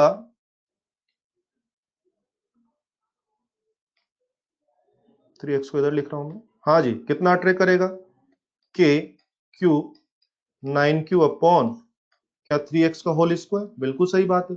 और ये भी सोल्व करें, कितना आ रहा है, K Q square upon X square आ रहा है। तो आप नोटिस करिए, दोनों फोर्स तैयार है, वेरी गुड, वेरी गुड अनुज। तो मेरे इस माइनस क्यू पे दो फोर्स लग रहे हैं, इस डायरेक्शन में लग रहा है K Q square by X square, और इस डायरेक्शन में लग रहा है K Q square by X square. Again दोनों फोर्स बराबर है, मामला 90 का है। तो बोलिए नेट फोर्स कितना होगा, क्या √2f हो जाएगा, और √2f मतलब √2 times of K Q square by X square. Very good Vaibhav, Anushka, सबका आंसर बिल्कुल सही है, √2f। Shivani very good, very good. चलिए समझ में आया क्वेश्चन आपको, बड़ा आसान है, सुपरपोजिशन क्वेश्चन करना आसान हो रहा है ना, कुछ भी नहीं करना है। जिसपे फोर्स स्टडी करना है उस पर लगने वाले सारे फोर्स का वेक्टर डायग्राम दिखा लो। वेक्टर डायग्राम दिखाने से आपको सीन क्लियर हो जाएगा कि मामला क्या चल रहा है, उनके में एंगल कितना है, वैल्यूज क्या है, और सब क्लियर हो जाएगा, तो काम कर सकते हैं। शेखर फिर से रिपीट करना है, सुनो। -Q पे फोर्स स्टडी करना था, तो 16Q क्या कर रहा है, -Q को अट्रैक्ट कर रहा है, फोर्स लिख दिया, फोर्स की वैल्यू आ गई के Q square upon X square. 9Q भी माइनस को अट्रैक्ट करेगा, अट्रैक्ट करेगा तो फोर्स की वैल्यू आ गई। दोनों की वैल्यू हमारे सामने है, और दोनों के बीच में कितना एंगल चल रहा है, 90। दो फोर्स बराबर है और 90 एंगल चल रहा है, तो आंसर कितना होगा, √2 टाइम्स।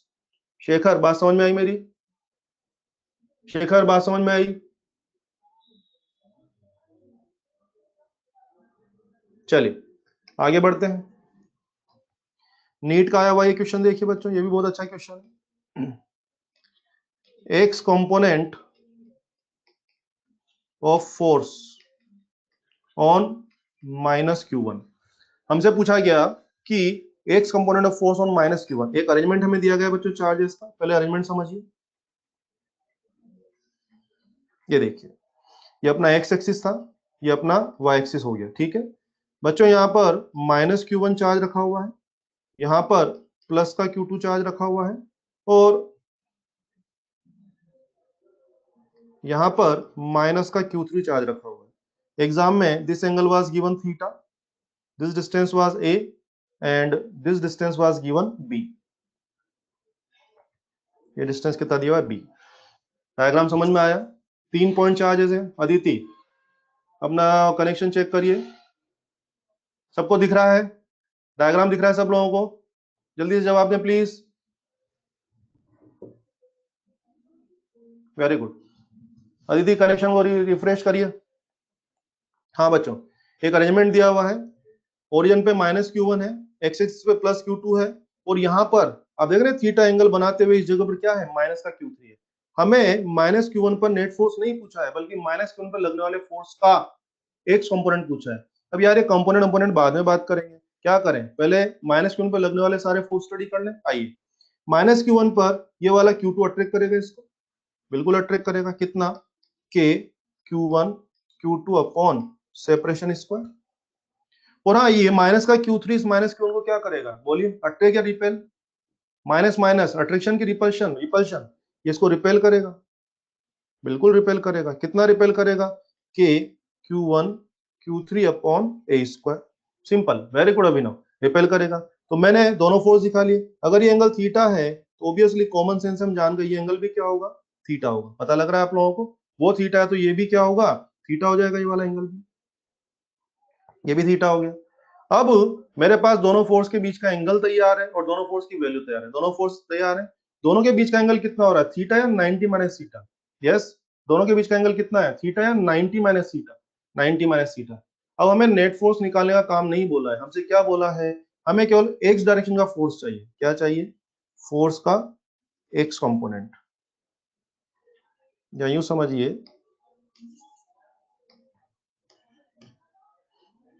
Q1 पे फोर्स का एक्स कंपोनेंट चाहिए। एक्स कंपोनेंट तो यूं समझिए केवल एक्स डायरेक्शन का फोर्स चाहिए। तो आप देख रहे हैं ये जो फोर्स है, ये वाला ये तो पूरा एक्स डायरेक्शन में, तो इसको पूरा यूज कर लेते हैं, के Q1 Q2 upon B square.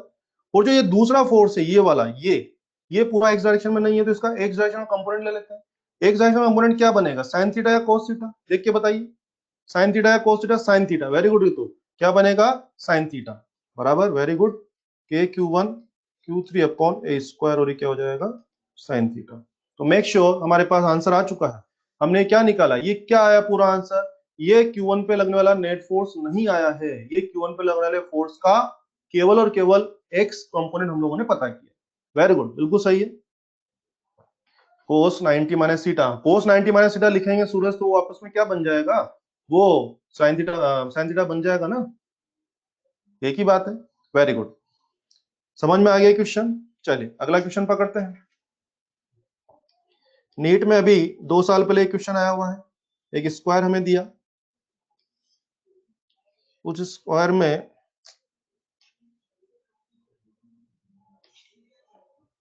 Okay, एक स्क्वायर हमारे पास है, स्क्वायर की साइड है एक्स,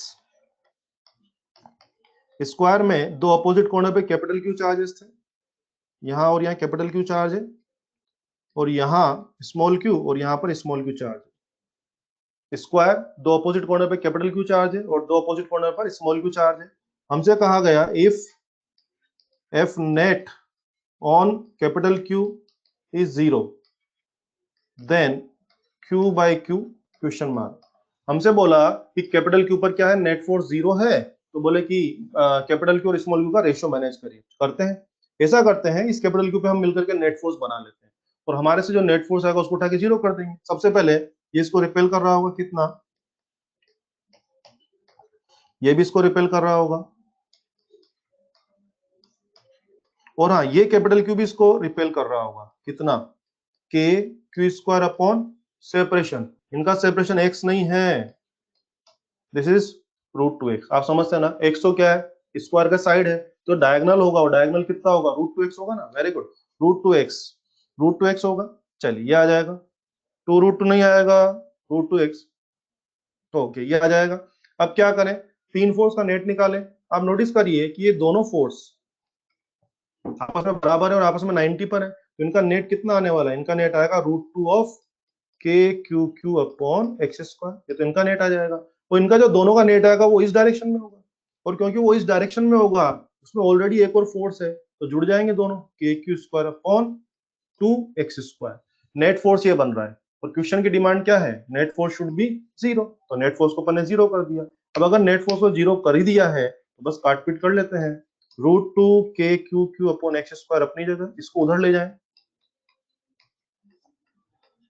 अब देखिए एक्स स्क्वायर कट जाएगा, के से के कट जाएगा, क्यू से क्यू कट जाएगा, क्यू स्क्वायर, तो अपने को बच रहा है क्यू बाई क्यू बराबर दिस इज -2√2।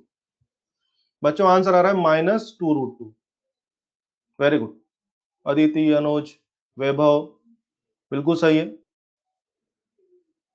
फाइनल आंसर 2√2 नहीं है शिवम, -2√2 है। चेक करो अच्छे से, कैलकुलेशन सही से करो। फाइनल आंसर है -2√2।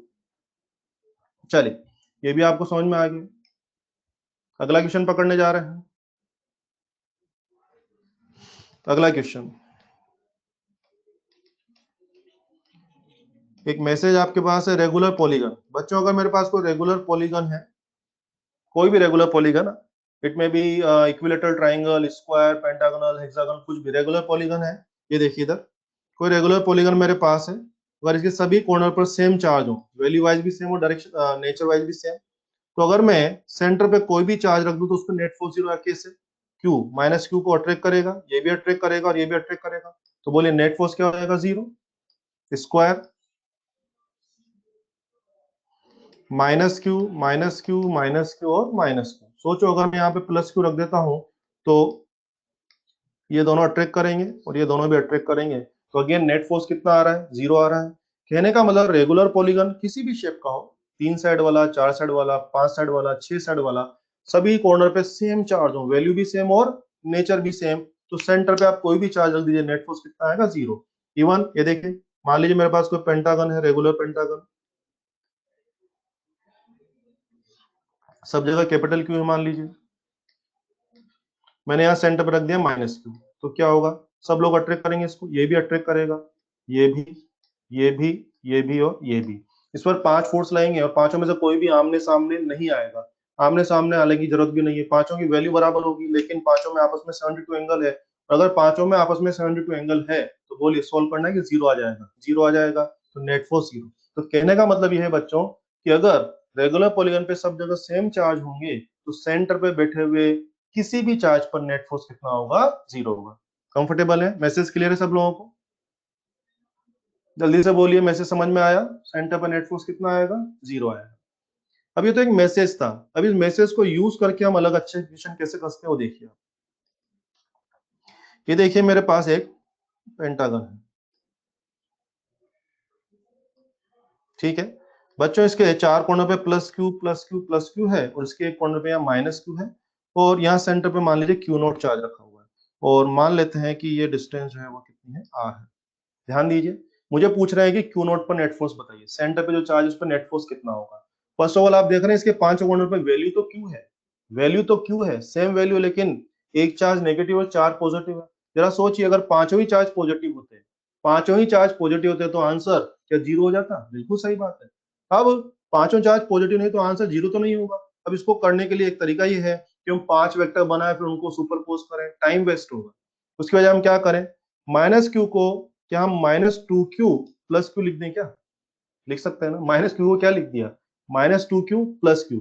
अब क्या हो गया, मुझे 5 चार्जेस का नेट फोर्स निकालना था, उसकी वजह मैं 6 चार्जेस का नेट फोर्स निकालूंगा, और 6 में से आप देख रहे हैं क्यू नॉट पर, क्यू नॉट पर नेट फोर्स निकालना है ना मुझे। आप देखिए 6 चार्ज में से क्या हो गए?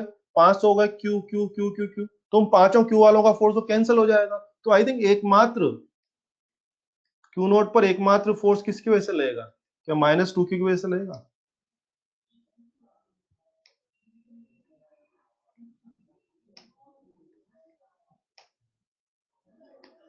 क्या मेरी बात समझ में आई है आप लोगों को? यस, वेरी गुड कृति, बात समझ में आ गई आप लोगों को?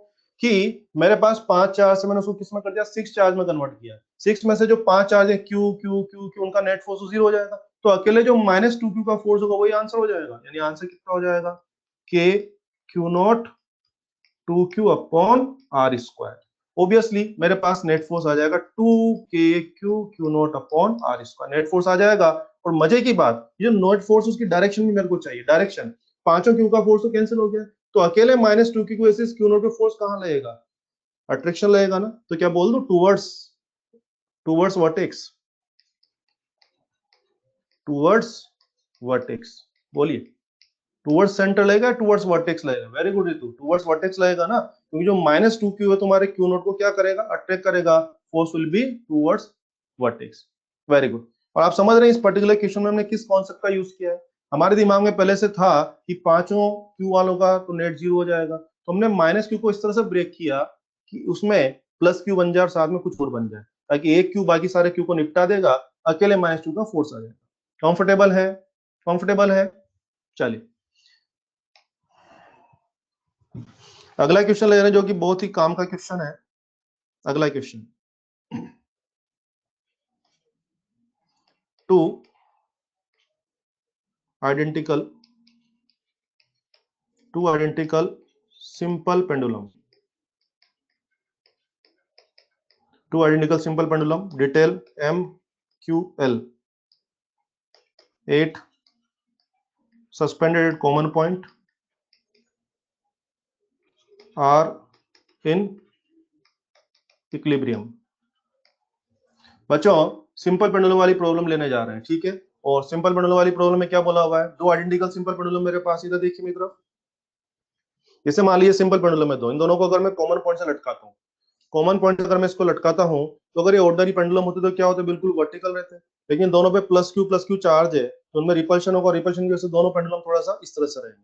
तो हमसे कहा जा रहा है कि दो सिंपल पेंडुलम इस तरह से इक्विलिब्रियम कंडीशन में है, और इस केस को लेकर के हमसे बहुत सारे क्वेश्चन डिस्कस करने हैं। आइए डायग्राम दिखाता हूं मैं आपको, ये देखिए, ये तो वर्टिकल डायरेक्शन हो गई, ये एक, ये दो, ये सीन है। ओके, आप देखिए दोनों के बीच की डिस्टेंस को पकड़ लेते हैं x, और ये एंगल जो है मान लेते हैं थीटा है, ठीक है। ओके, डायग्राम समझ में आ रहा है आप लोगों को। दो सिंपल पेंडुलम है जो कि आपस में x डिस्टेंस पर इक्विलिब्रियम कंडीशन में आए हुए हैं, और इक्विलिब्रियम कंडीशन में जो स्ट्रिंग है वो वर्टिकल डायरेक्शन से कितना एंगल बना रही है, थीटा एंगल बना रही है, हमें दिया हुआ है। क्लियर। अब अगर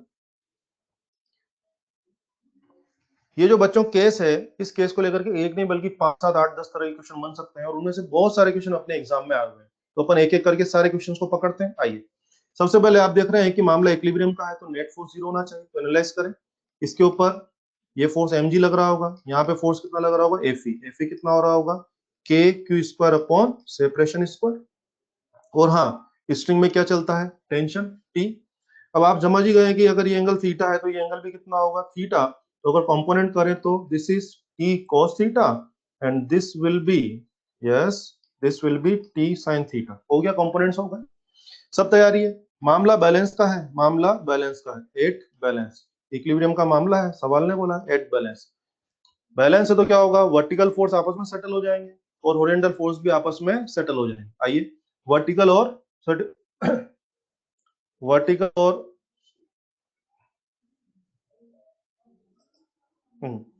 वर्टिकल और सेटल, तो वर्टिकल फोर्स और हॉरिजॉन्टल, तो देखिए टी साइन थीटा किसको सेटल करेगा, एफ ई को, और टी कोस थीटा किसको सेटल करेगा बच्चे, mg को। ये हो गया इक्वेशन 1 और ये हो गया इक्वेशन 2।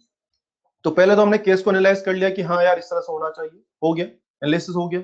अब बच्चों सवालों पे आते हैं। इस पर्टिकुलर बेसिकली एक सवाल नहीं है, बेसिकली क्या केस है, और इस केस को लेकर के एक नहीं बल्कि 8 10 क्वेश्चन बन सकते हैं। मैं आपको सारे कराऊंगा, मैं सारे क्वेश्चन यहाँ क्लास में आपको कराऊंगा। आइए, पहला क्वेश्चन, मुझे कहा जाए टेंशन बताइए, स्ट्रिंग में टेंशन क्या है, टेंशन, टेंशन कितना है। तो आप समझ ही गए होंगे टेंशन के लिए मुझे क्या करना चाहिए, टेंशन, क्या मुझे दोनों इक्वेशंस को आपस में,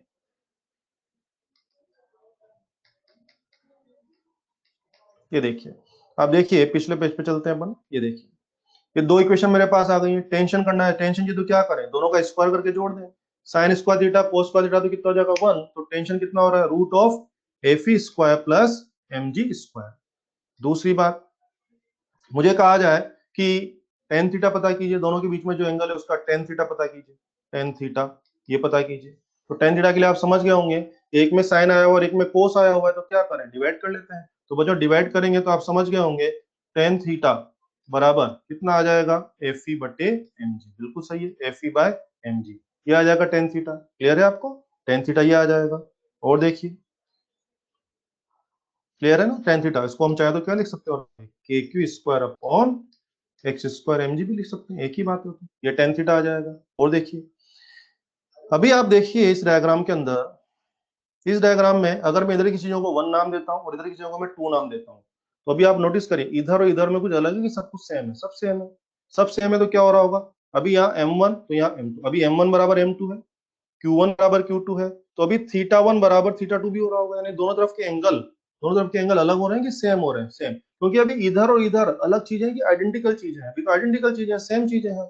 लेकिन अब इमेजिनरी क्वेश्चन मारा जाएगा, क्या हमसे एग्जामिनर कह रहा है कि if Q1 is more than Q2, तो पूछ रहा है तो बताइए थीटा वन बराबर theta two, theta one less than theta two, theta one more than theta two, क्या आंसर होगा, ऐसा पूछ रहे हैं। अब आप सोचिए कि अभी इसको एक कॉमन सेंस से हम कर सकते हैं, कैसे, ये देखिए मान लीजिए ये स्ट्रिंग और ये दोनों बॉल्स दूर क्यों गई है, हमारे कहने से, या इलेक्ट्रिक पुश, इनके बीच में रिपल्शन था तो दूर गई है। और दूर गई है तो जब दोनों बॉल एक दूसरे पर, जब दोनों का चार्ज बराबर था, जब दोनों एक दूसरे पर बराबर फोर्स लगाती थी।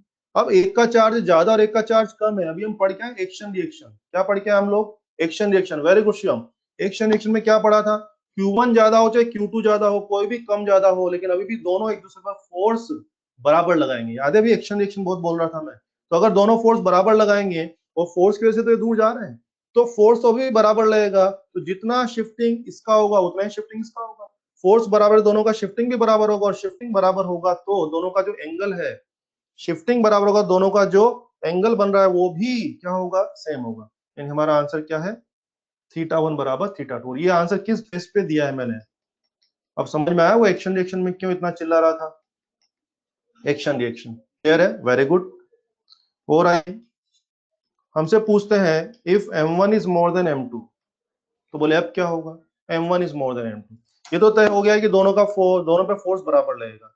अब M1 पहली चीज भारी है, तो जो चीज भारी है वो कम डिस्प्लेस होगी, जो चीज भारी है वो कम डिस्प्लेस होगी, और उतने ही फोर्स में हल्की चीज ज्यादा डिस्प्लेस होगी। तो जरा सोचिए, जो चीज भारी है वो कम डिस्प्लेस होगी, तो एंगल भी कम बनाएगी, और जो ज्यादा डिस्प्लेस होगी वो एंगल भी ज्यादा बनाएगी। तो हम समझ गए हैं, इस बार आंसर क्या होना चाहिए, theta one is less than theta two, ये आंसर होगा। क्यों होगा, अगर टेक्निकली चाहिए तो अभी आप देखो, अभी आपने यहाँ देखिए, यहाँ पे अभी आपने क्या पढ़ा था, tan theta proportional to one by, पढ़ा ना हम लोगों ने, टेन थीटा प्रोपोर्शनल टू, ये रहा ना, tan theta proportional to one by M.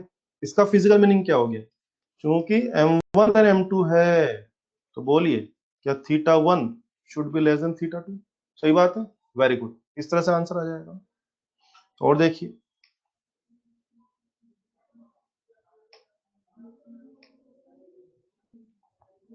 Fifth question, हमसे इमेजिनरी क्वेश्चन पूछा जाता है कि जो सिस्टम अपना है इसको अगर स्पेस में ले जाए, इफ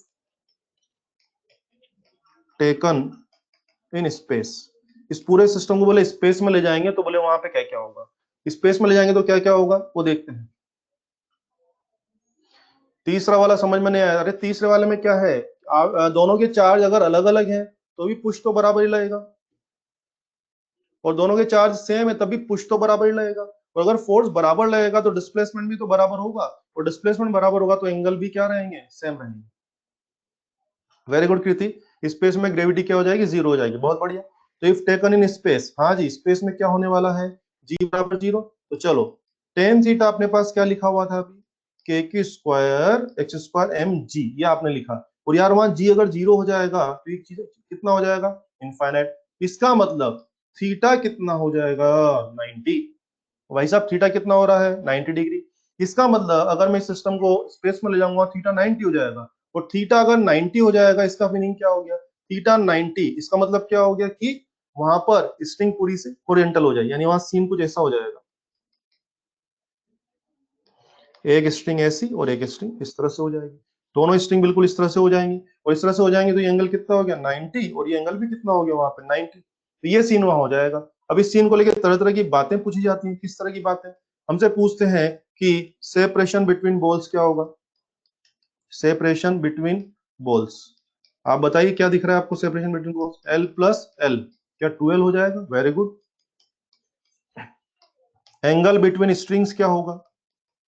दोनों स्ट्रिंग हॉरिजॉन्टल हो गए तो उनके बीच का एंगल कितना होगा? 90 प्लस 90, क्या 180 हो जाएगा? Very good. हमसे पूछते हैं कि दोनों बॉल्स के बीच में इलेक्ट्रिक फोर्स कितना लगेगा? इलेक्ट्रिक फोर्स के Q square upon separation square, separation कितना हो चुका है 2L, तो इलेक्ट्रिक फोर्स कितना हो जाएगा? K Q square upon 4L square. हमसे पूछ रहे हैं कि tension in string, tension in string, string पे वहां टेंशन कितनी होगी? यहाँ क्या हो रहा है, एफ तो इस तरफ लग रहा है, टेंशन इस तरफ लग रहा है। अगर एफ ज्यादा होता टेंशन से तो स्ट्रिंग टूट जाती, अगर टेंशन ज्यादा होता एफ से तो स्ट्रिंग लूज हो जाती, लेकिन स्ट्रिंग ना तो लूज हो रही है ना टूट रही है, तो ऑब्वियसली क्या हो रहा होगा, टेंशन क्या ठीक एफ के बराबर हो रहा होगा? यस, और बराबर हो रहा होगा, यानी कितना हो गया? K Q square upon 4L square, K Q square upon 4L square. तो आप देखिए कि सारे के सारे क्वेश्चन क्या है, इमेजिनरी क्वेश्चन बना के कि हाँ स्पेस में ले जाएंगे तो क्या होगा, तो वहां पर आपको कुछ रटना नहीं है, सीधा सा बस आपको देखना है कि वहां स्पेस में स्पेशल बात क्या होगी। और देखिए 6 क्वेश्चन पे आते हैं। हमसे कहा जा रहा है कि अगर ये सेपरेशन स्मॉल हो, इफ जैसे ये जो एंगल इज स्मॉल, एंगल कैसा है? Small. If angle is small then separation between balls, पूछ रहे हैं कि अगर एंगल स्मॉल हो तो बॉल्स का सेपरेशन कितना होगा। आइए अभी आप देखिए आपने क्या पढ़ा था, tan theta this was K Q square upon X square M G, ये हम लोग पढ़ रहे थे। हमें एक्स की वैल्यू निकालनी है। अब सोचिए कि हमें ये बोला है given theta small, theta small इसका मतलब क्या हो गया, टेन थीटा को हम क्या मान सकते हैं? साइन थीटा मान सकते हैं। और अगर साइन थीटा मान सकते हैं तो साइन थीटा क्या होता है? परपेंडिकुलर अपॉन, परपेंडिकुलर अपॉन, बोलिए, हाइपोटेनस, परपेंडिकुलर। उसमें परपेंडिकुलर कितना हो रहा है? x/2, हाइपोटेनस कितना हो रहा है? l। दिख रहा है आप लोगों को? परपेंडिकुलर, यस थीटा वहां था, परपेंडिकुलर क्या होगा? x/2, और हाइपोटेनस क्या हो जाएगा? स्ट्रिंग की लेंथ, स्ट्रिंग की लेंथ कितनी हो रही है? स्ट्रिंग की लेंथ कितनी हो रही है? l। तो ये हो गया अपना टेन थीटा। तो आओ इसको सेट करते हैं यहाँ पर। ये हो गया बच्चे x/2 अपॉन l बराबर K Q square X square M जी।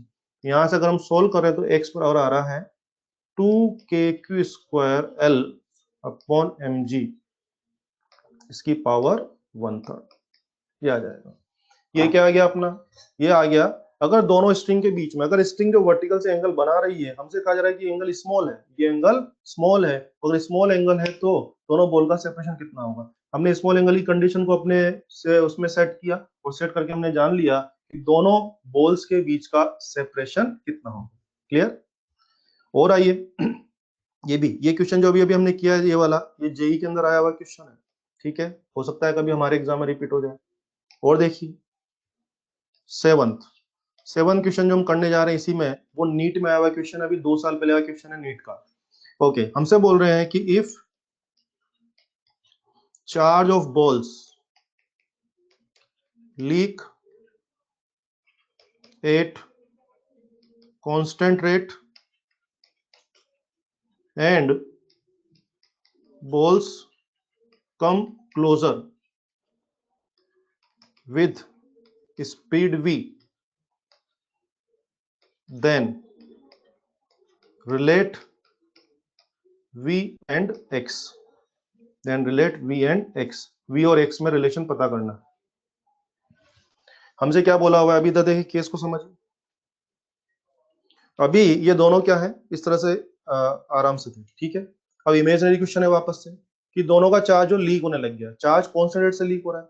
बॉस अगर चार्ज लीक होगा तो चार्ज कम होता जा रहा है इन पे, चार्ज कम होगा तो रिपल्शन भी कम होगा, रिपल्शन कम होगा तो दोनों बॉल्स क्या होंगी? पास आने लग जाएंगे। एग्जामिनर बोल रहा है कि दोनों बॉल्स v स्पीड से पास आ रही हैं, तो v और x में हमें रिलेशन डेवलप करना है, v और x में हमें रिलेशन डेवलप करना है, ठीक है। आइए कर लेते हैं।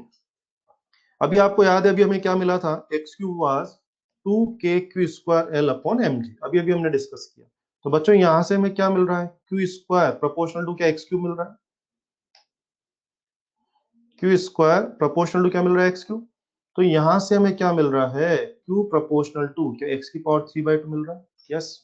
अब जो सीन हमें दिया है उस सीन के हिसाब से, जो सीन दिया उसके हिसाब से क्या हो रहा है, यस, टाइम के साथ साथ चार्ज भी कम हो रहा है और टाइम के साथ साथ डिस्टेंस एक्स भी कम हो रहा है, यानी कि टाइम के साथ साथ क्यू भी वेरी कर रहा है, टाइम के साथ साथ क्यू भी वेरी कर रहा है, टाइम के साथ साथ एक्स भी वेरी कर रहा है। तो दोनों टाइम के साथ वेरी कर रहे हैं, तो ऐसा करते हैं दोनों को डिफरेंशिएट कर देते हैं टाइम के रेस्पेक्ट में। तो आइए, dq/dt प्रोपोर्शनल टू 3/2 एक्स की पावर हाफ, और ये क्या हो जाएगा, dx/dt, ये हो जाएगा। ठीक, अब डिफरेंशिएट कर दिया, तो आप ध्यान से देखिए, dx/dt को हम क्या लिख सकते हैं, x क्या था, सेपरेशन बिटवीन बॉल्स, और dx/dt क्या है, rate of separation between balls, rate of change of separation, rate of change of separation, और rate of change of separation क्या होगा, स्पीड। तो इसको हम क्या लिख सकते हैं, v, यानी ये क्या हो गया, 3/2 एक्स की पावर हाफ, और इसको मैंने क्या लिख दिया, v लिख दिया, क्योंकि सवाल ने हमसे कहा है ना v लिख सकते हैं, ये हो गया।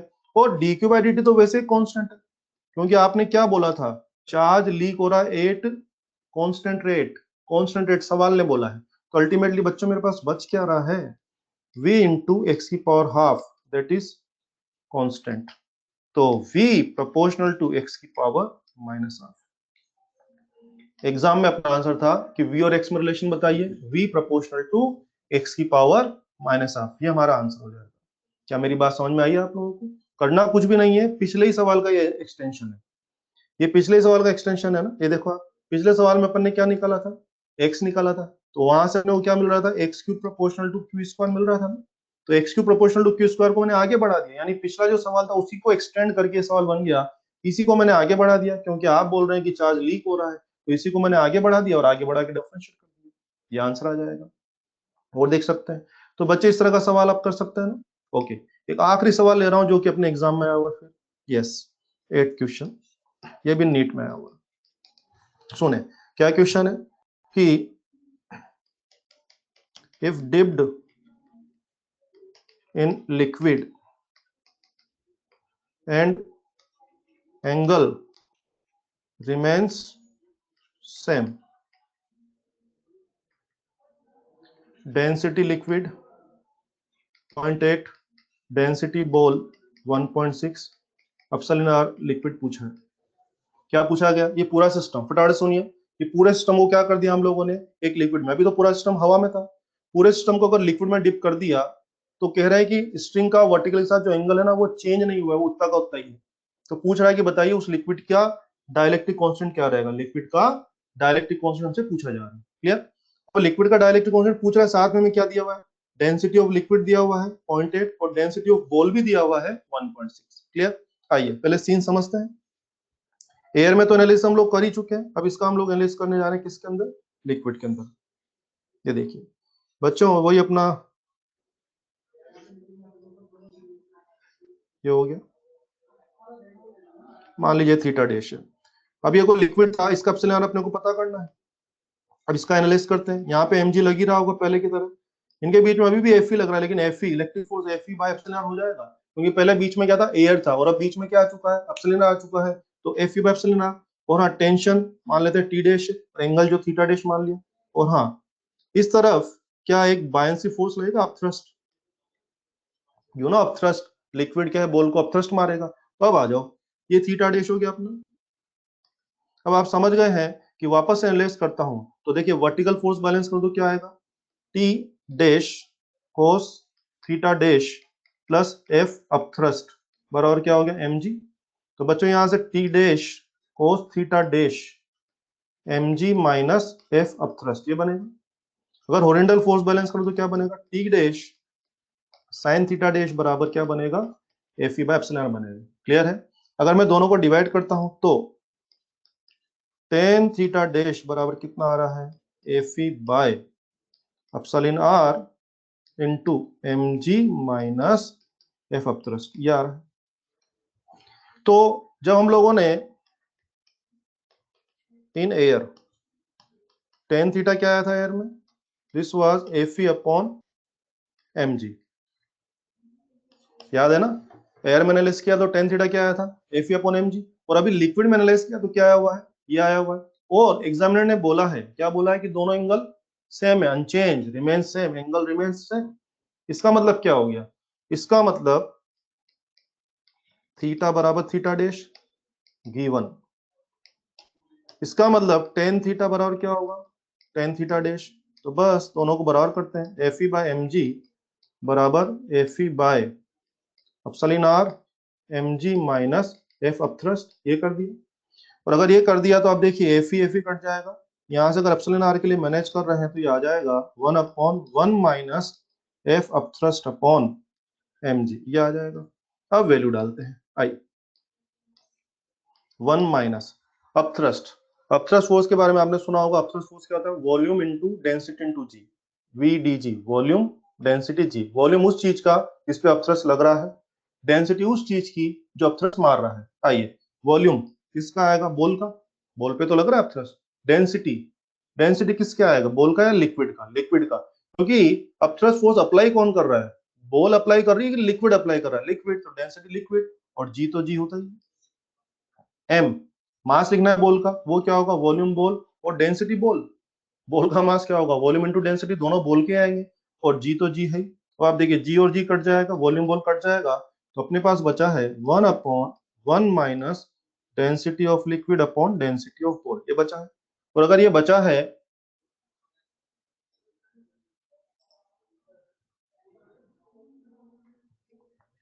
अगर ये बचा है तो आप फिर देखिए कितना value, one upon one minus density liquid कितना दिया था, 0.8, डेंसिटी बॉल कितना था 1.6। तो देखिए one upon one minus half आ जाएगा बच्चे।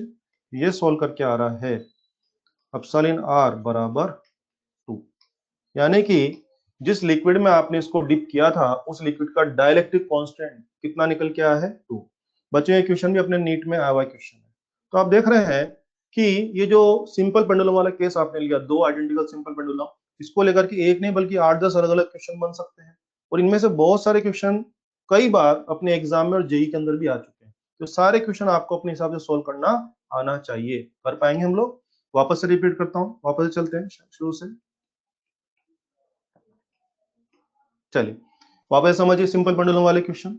दो आइडेंटिकल सिंपल पेंडुलम हमारे पास थे, दोनों का टेल एम क्यू एल, दोनों को कॉमन पॉइंट से लटकाया, इक्विलिब्रियम में था, ये हो गया। इक्विलिब्रियम देखते मैंने क्या किया, वर्टिकल फोर्स को बैलेंस किया और हॉरिजॉन्टल फोर्स को बैलेंस किया, और ऐसा किया तो मेरे पास दो इक्वेशन आ गई। ठीक, दो इक्वेशन आने के बाद अब आपको क्या रिजल्ट चाहिए, अकॉर्डिंगली प्रोसेस करना पड़ेगा। मान लीजिए आपने कहा टेंशन बताइए, तो मैंने दोनों का स्क्वायर करके जोड़ दिया, टेंशन आ गया। मान लीजिए आपको दोनों के बीच जो एंगल है थीटा या टेन थीटा जानना है, तो मैंने क्या किया, दोनों को डिवाइड किया, तो मेरे पास टेन थीटा का एक्सप्रेशन आ गया। इमेजनरी क्वेश्चन, हम जानते हैं कि दोनों चार्ज बराबर हैं तो भी दोनों एक दूसरे को बराबर धक्का देंगे, और दोनों चार्ज अलग अलग वैल्यू के हैं तो भी दोनों बराबर धक्का देंगे, एक्शन रिएक्शन। कम चार्ज ज्यादा वालों को जितना धक्का देगा, ज्यादा वाला भी उतना धक्का देगा। इसलिए चार्ज सेम हो चाहे चार्ज अलग अलग हो, दोनों के बीच का एंगल चेंज होगा कि वही रहेगा, वही रहेगा। यानी कि दोनों के बीच का चेंज एंगल थीटा वन और थीटा टू की वैल्यू क्या रहेगी, सेम। हाँ, अगर बॉल्स का मास अलग अलग हो जाए तो जो बॉल भारी होगी वो कम खिसकेगी और कम डिस्प्लेस होगी, तो एंगल भी कम बनाएगी। अगला क्वेश्चन इमेजनरी, बोले यार इसको स्पेस में ले जाएंगे तो क्या होगा, स्पेस में क्या होने वाला है, वहां पे जी जीरो हो जाता है। हिसाब किया तो वहां पता लगा कि वहां पर स्ट्रिंग का वर्टिकल एंगल कितना हो जाएगा, 90। रटने की बात नहीं है, सॉल्व करके देख सकते हैं। और 90 तो ये सीन हो जाएगा, और 90 तो दोनों स्ट्रिंग यूं आ जाएगी, और ये आ जाएगी, तो फिर तरह तरह की बातें, बॉल्स का सेपरेशन बताइए, एंगल बताइए, सब कर सकते हैं हम लोग, एकदम आसान है ये भी। इसके बाद और अगर एंगल को स्मॉल नेग्लिजिबल बोल दिया जाए तो हमने क्या किया, टेन थीटा को हमने साइन थीटा के इक्विवेलेंट मान लिया, अपनी मर्जी से नहीं माना है। Angle was given small, that's why tan theta approximately क्या हो गया, साइन थीटा। साइन थीटा की वैल्यू प्लेस करी मैंने, साइन थीटा की वैल्यू प्लेस करी तो मेरे पास एक्स का रिलेशन आ गया, हमें चाहिए था एक्स, बताइए कितना रहेगा, एक्स की वैल्यू आ गई। इसी सवाल को फिर आगे बढ़ा दिया कि अगर बॉल्स का चार्ज लीक होने लग जाए, तो बॉल्स का चार्ज लीक होगा तो बॉल्स के बीच में रिपल्सिव फोर्स कम होगा, तो बॉल्स क्या होंगी, पास में आने की कोशिश करेंगे, और बॉल जब पास में आएंगी तो जिस वी से वो पास में आ रही है, वी और एक्स को रिलेट करना था, तो मैंने वही अपना रिलेशन क्यू और एक्स को यूज किया। मैंने इसको टाइम के रिस्पेक्ट में डिफरेंशिएट किया तो रिलेशन आ गया मेरे पास वी प्रोपोर्शनल टू एक्स की पावर माइनस हाफ। एक क्वेश्चन अपने पास ये आया हुआ है, इस पूरे सिस्टम को अगर हमने लिक्विड में डिप किया और एंगल चेंज नहीं हुआ है, इसमें नहीं डायरेक्ट फॉर्मूला मत याद रखो मोहम्मद, इसमें डायरेक्ट फॉर्मूला याद रखना, हो सकता है एग्जामिनर कभी कोई सिचुएशन चेंज कर दे इसमें। नहीं, इसमें लास्ट वाले में मैंने स्मॉल एंगल कहाँ लगाया है? लास्ट वाले में स्मॉल एंगल कहाँ लगाया? स्मॉल एंगल लगाता तो मैं साइन थीटा क्यों नहीं लिखता? मैंने तो यार टेन थीटा लिखा है ना। इसके पहले वाले में भी कहा हुआ है, अच्छा मैं समझ गया। इसके पहले वाले में भी वो उसका पार्ट है, थीटा स्मॉल दिया हुआ है, थीटा स्मॉल, बिल्कुल सही है, थीटा स्मॉल है, बिल्कुल सही पूछा आपने विद्या। हमने उस जो 7 क्वेश्चन था उसमें भी दिया हुआ है थीटा स्मॉल है, इसीलिए मैंने स्मॉल वाला कॉन्सेप्ट लगाया। वेरी गुड, बराबर। तमन्ना, बिल्कुल सही है, 7th में कहा हुआ है थीटा स्मॉल है। एक्चुअली वो जो 6 क्वेश्चन था उसी का एक्सटेंशन था ना वो, इसलिए मैंने लिखा नहीं। चलिए, और अगला क्वेश्चन जो हमने किया, इसमें लिक्विड में हमने डिप किया। अब यहाँ पे स्मॉल एंगल का मामला नहीं था तो टेन थीटा को टेन थीटा लेके चले, तो एयर में टेन थीटा हमारे पास तैयार था, और हमने यहाँ लिक्विड में भी टेन थीटा डेश तैयार कर लिया। क्वेश्चन ने कहा था कि दोनों थीटा बराबर है, तो दोनों टेन थीटा भी बराबर होंगे। दोनों टेन थीटा बराबर कर दिए, दोनों टेन थीटा बराबर कर दिए, तो बराबर करके प्रोसेस किया तो एप्सिलॉन आर की वैल्यू आ गई है 2। एप्सिलॉन आर की वैल्यू 2 आ गई है, यूनिट क्या होगी इसकी? बोले, आंसर तो आ गया 2। 2 क्या यूनिट बोलिए एप्सिलॉन आर की? यूनिटलेस, वेरी गुड, बहुत बढ़िया रीतू। रीतू सब लोग बोल रहे हैं यूनिटलेस, वेरी गुड, बहुत बहुत बढ़िया। तो बच्चों ये था सुपरपोजिशन के बारे में। आज हम लोगों ने कूलम्ब्स लॉ और सुपरपोजिशन के बारे में बात की है। हमने बहुत सारे क्वेश्चन किए हैं, ध्यान दें। अगली क्लास में भी हम कूलम्ब्स लॉ के बारे में बात करेंगे, सुपरपोजिशन के बारे में ही बात करेंगे। मामला अभी खत्म नहीं हुआ है, मामला अभी शुरू हुआ है, ठीक है। अगले लेक्चर में भी हम लोग कूलम्ब्स लॉ और सुपरपोजिशन के बारे में और बातें करेंगे। कुछ इक्विलिब्रियम से रिलेटेड प्रॉब्लम्स को हम डिस्कस करेंगे अगली क्लास में, ठीक है। आज की क्लास यही खत्म करते हैं अब हम लोग। ध्यान दें, जो लिंक मैंने आपको शेयर किया हुआ है वही लिंक हमेशा यूज करना है हैंडआउट के लिए। क्लास खत्म होने के 10 मिनट बाद आप उस लिंक को ऑन करेंगे और उस लिंक से आप गूगल ड्राइव में जाके हैंडआउट ले सकते हैं। मैं डेली डेली लिंक शेयर नहीं करूंगा, मैं डेली डेली लिंक शेयर नहीं करूंगा। जो लिंक आपके पास है, लिंक है सबके पास? चलिए आज फिर से लिंक शेयर कर देता हूं। हर क्लास में लिंक शेयर नहीं करेंगे, अभी लिंक शेयर कर देता हूं आप लोगों के साथ।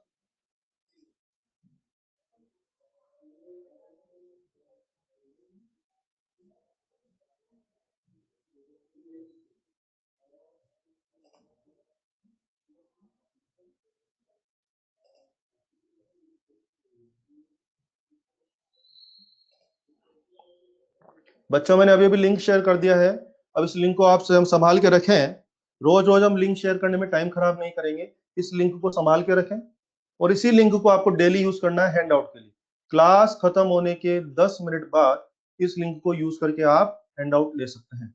चलिए आज की क्लास यहीं खत्म करते हैं और 10 मिनट बाद आप लोग हैंडआउट ले लें। चलिए, बाय।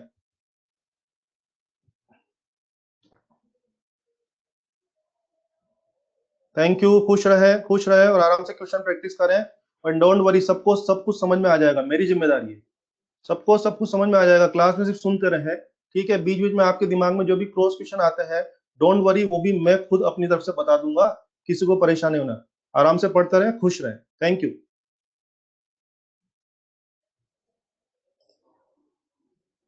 Thank you.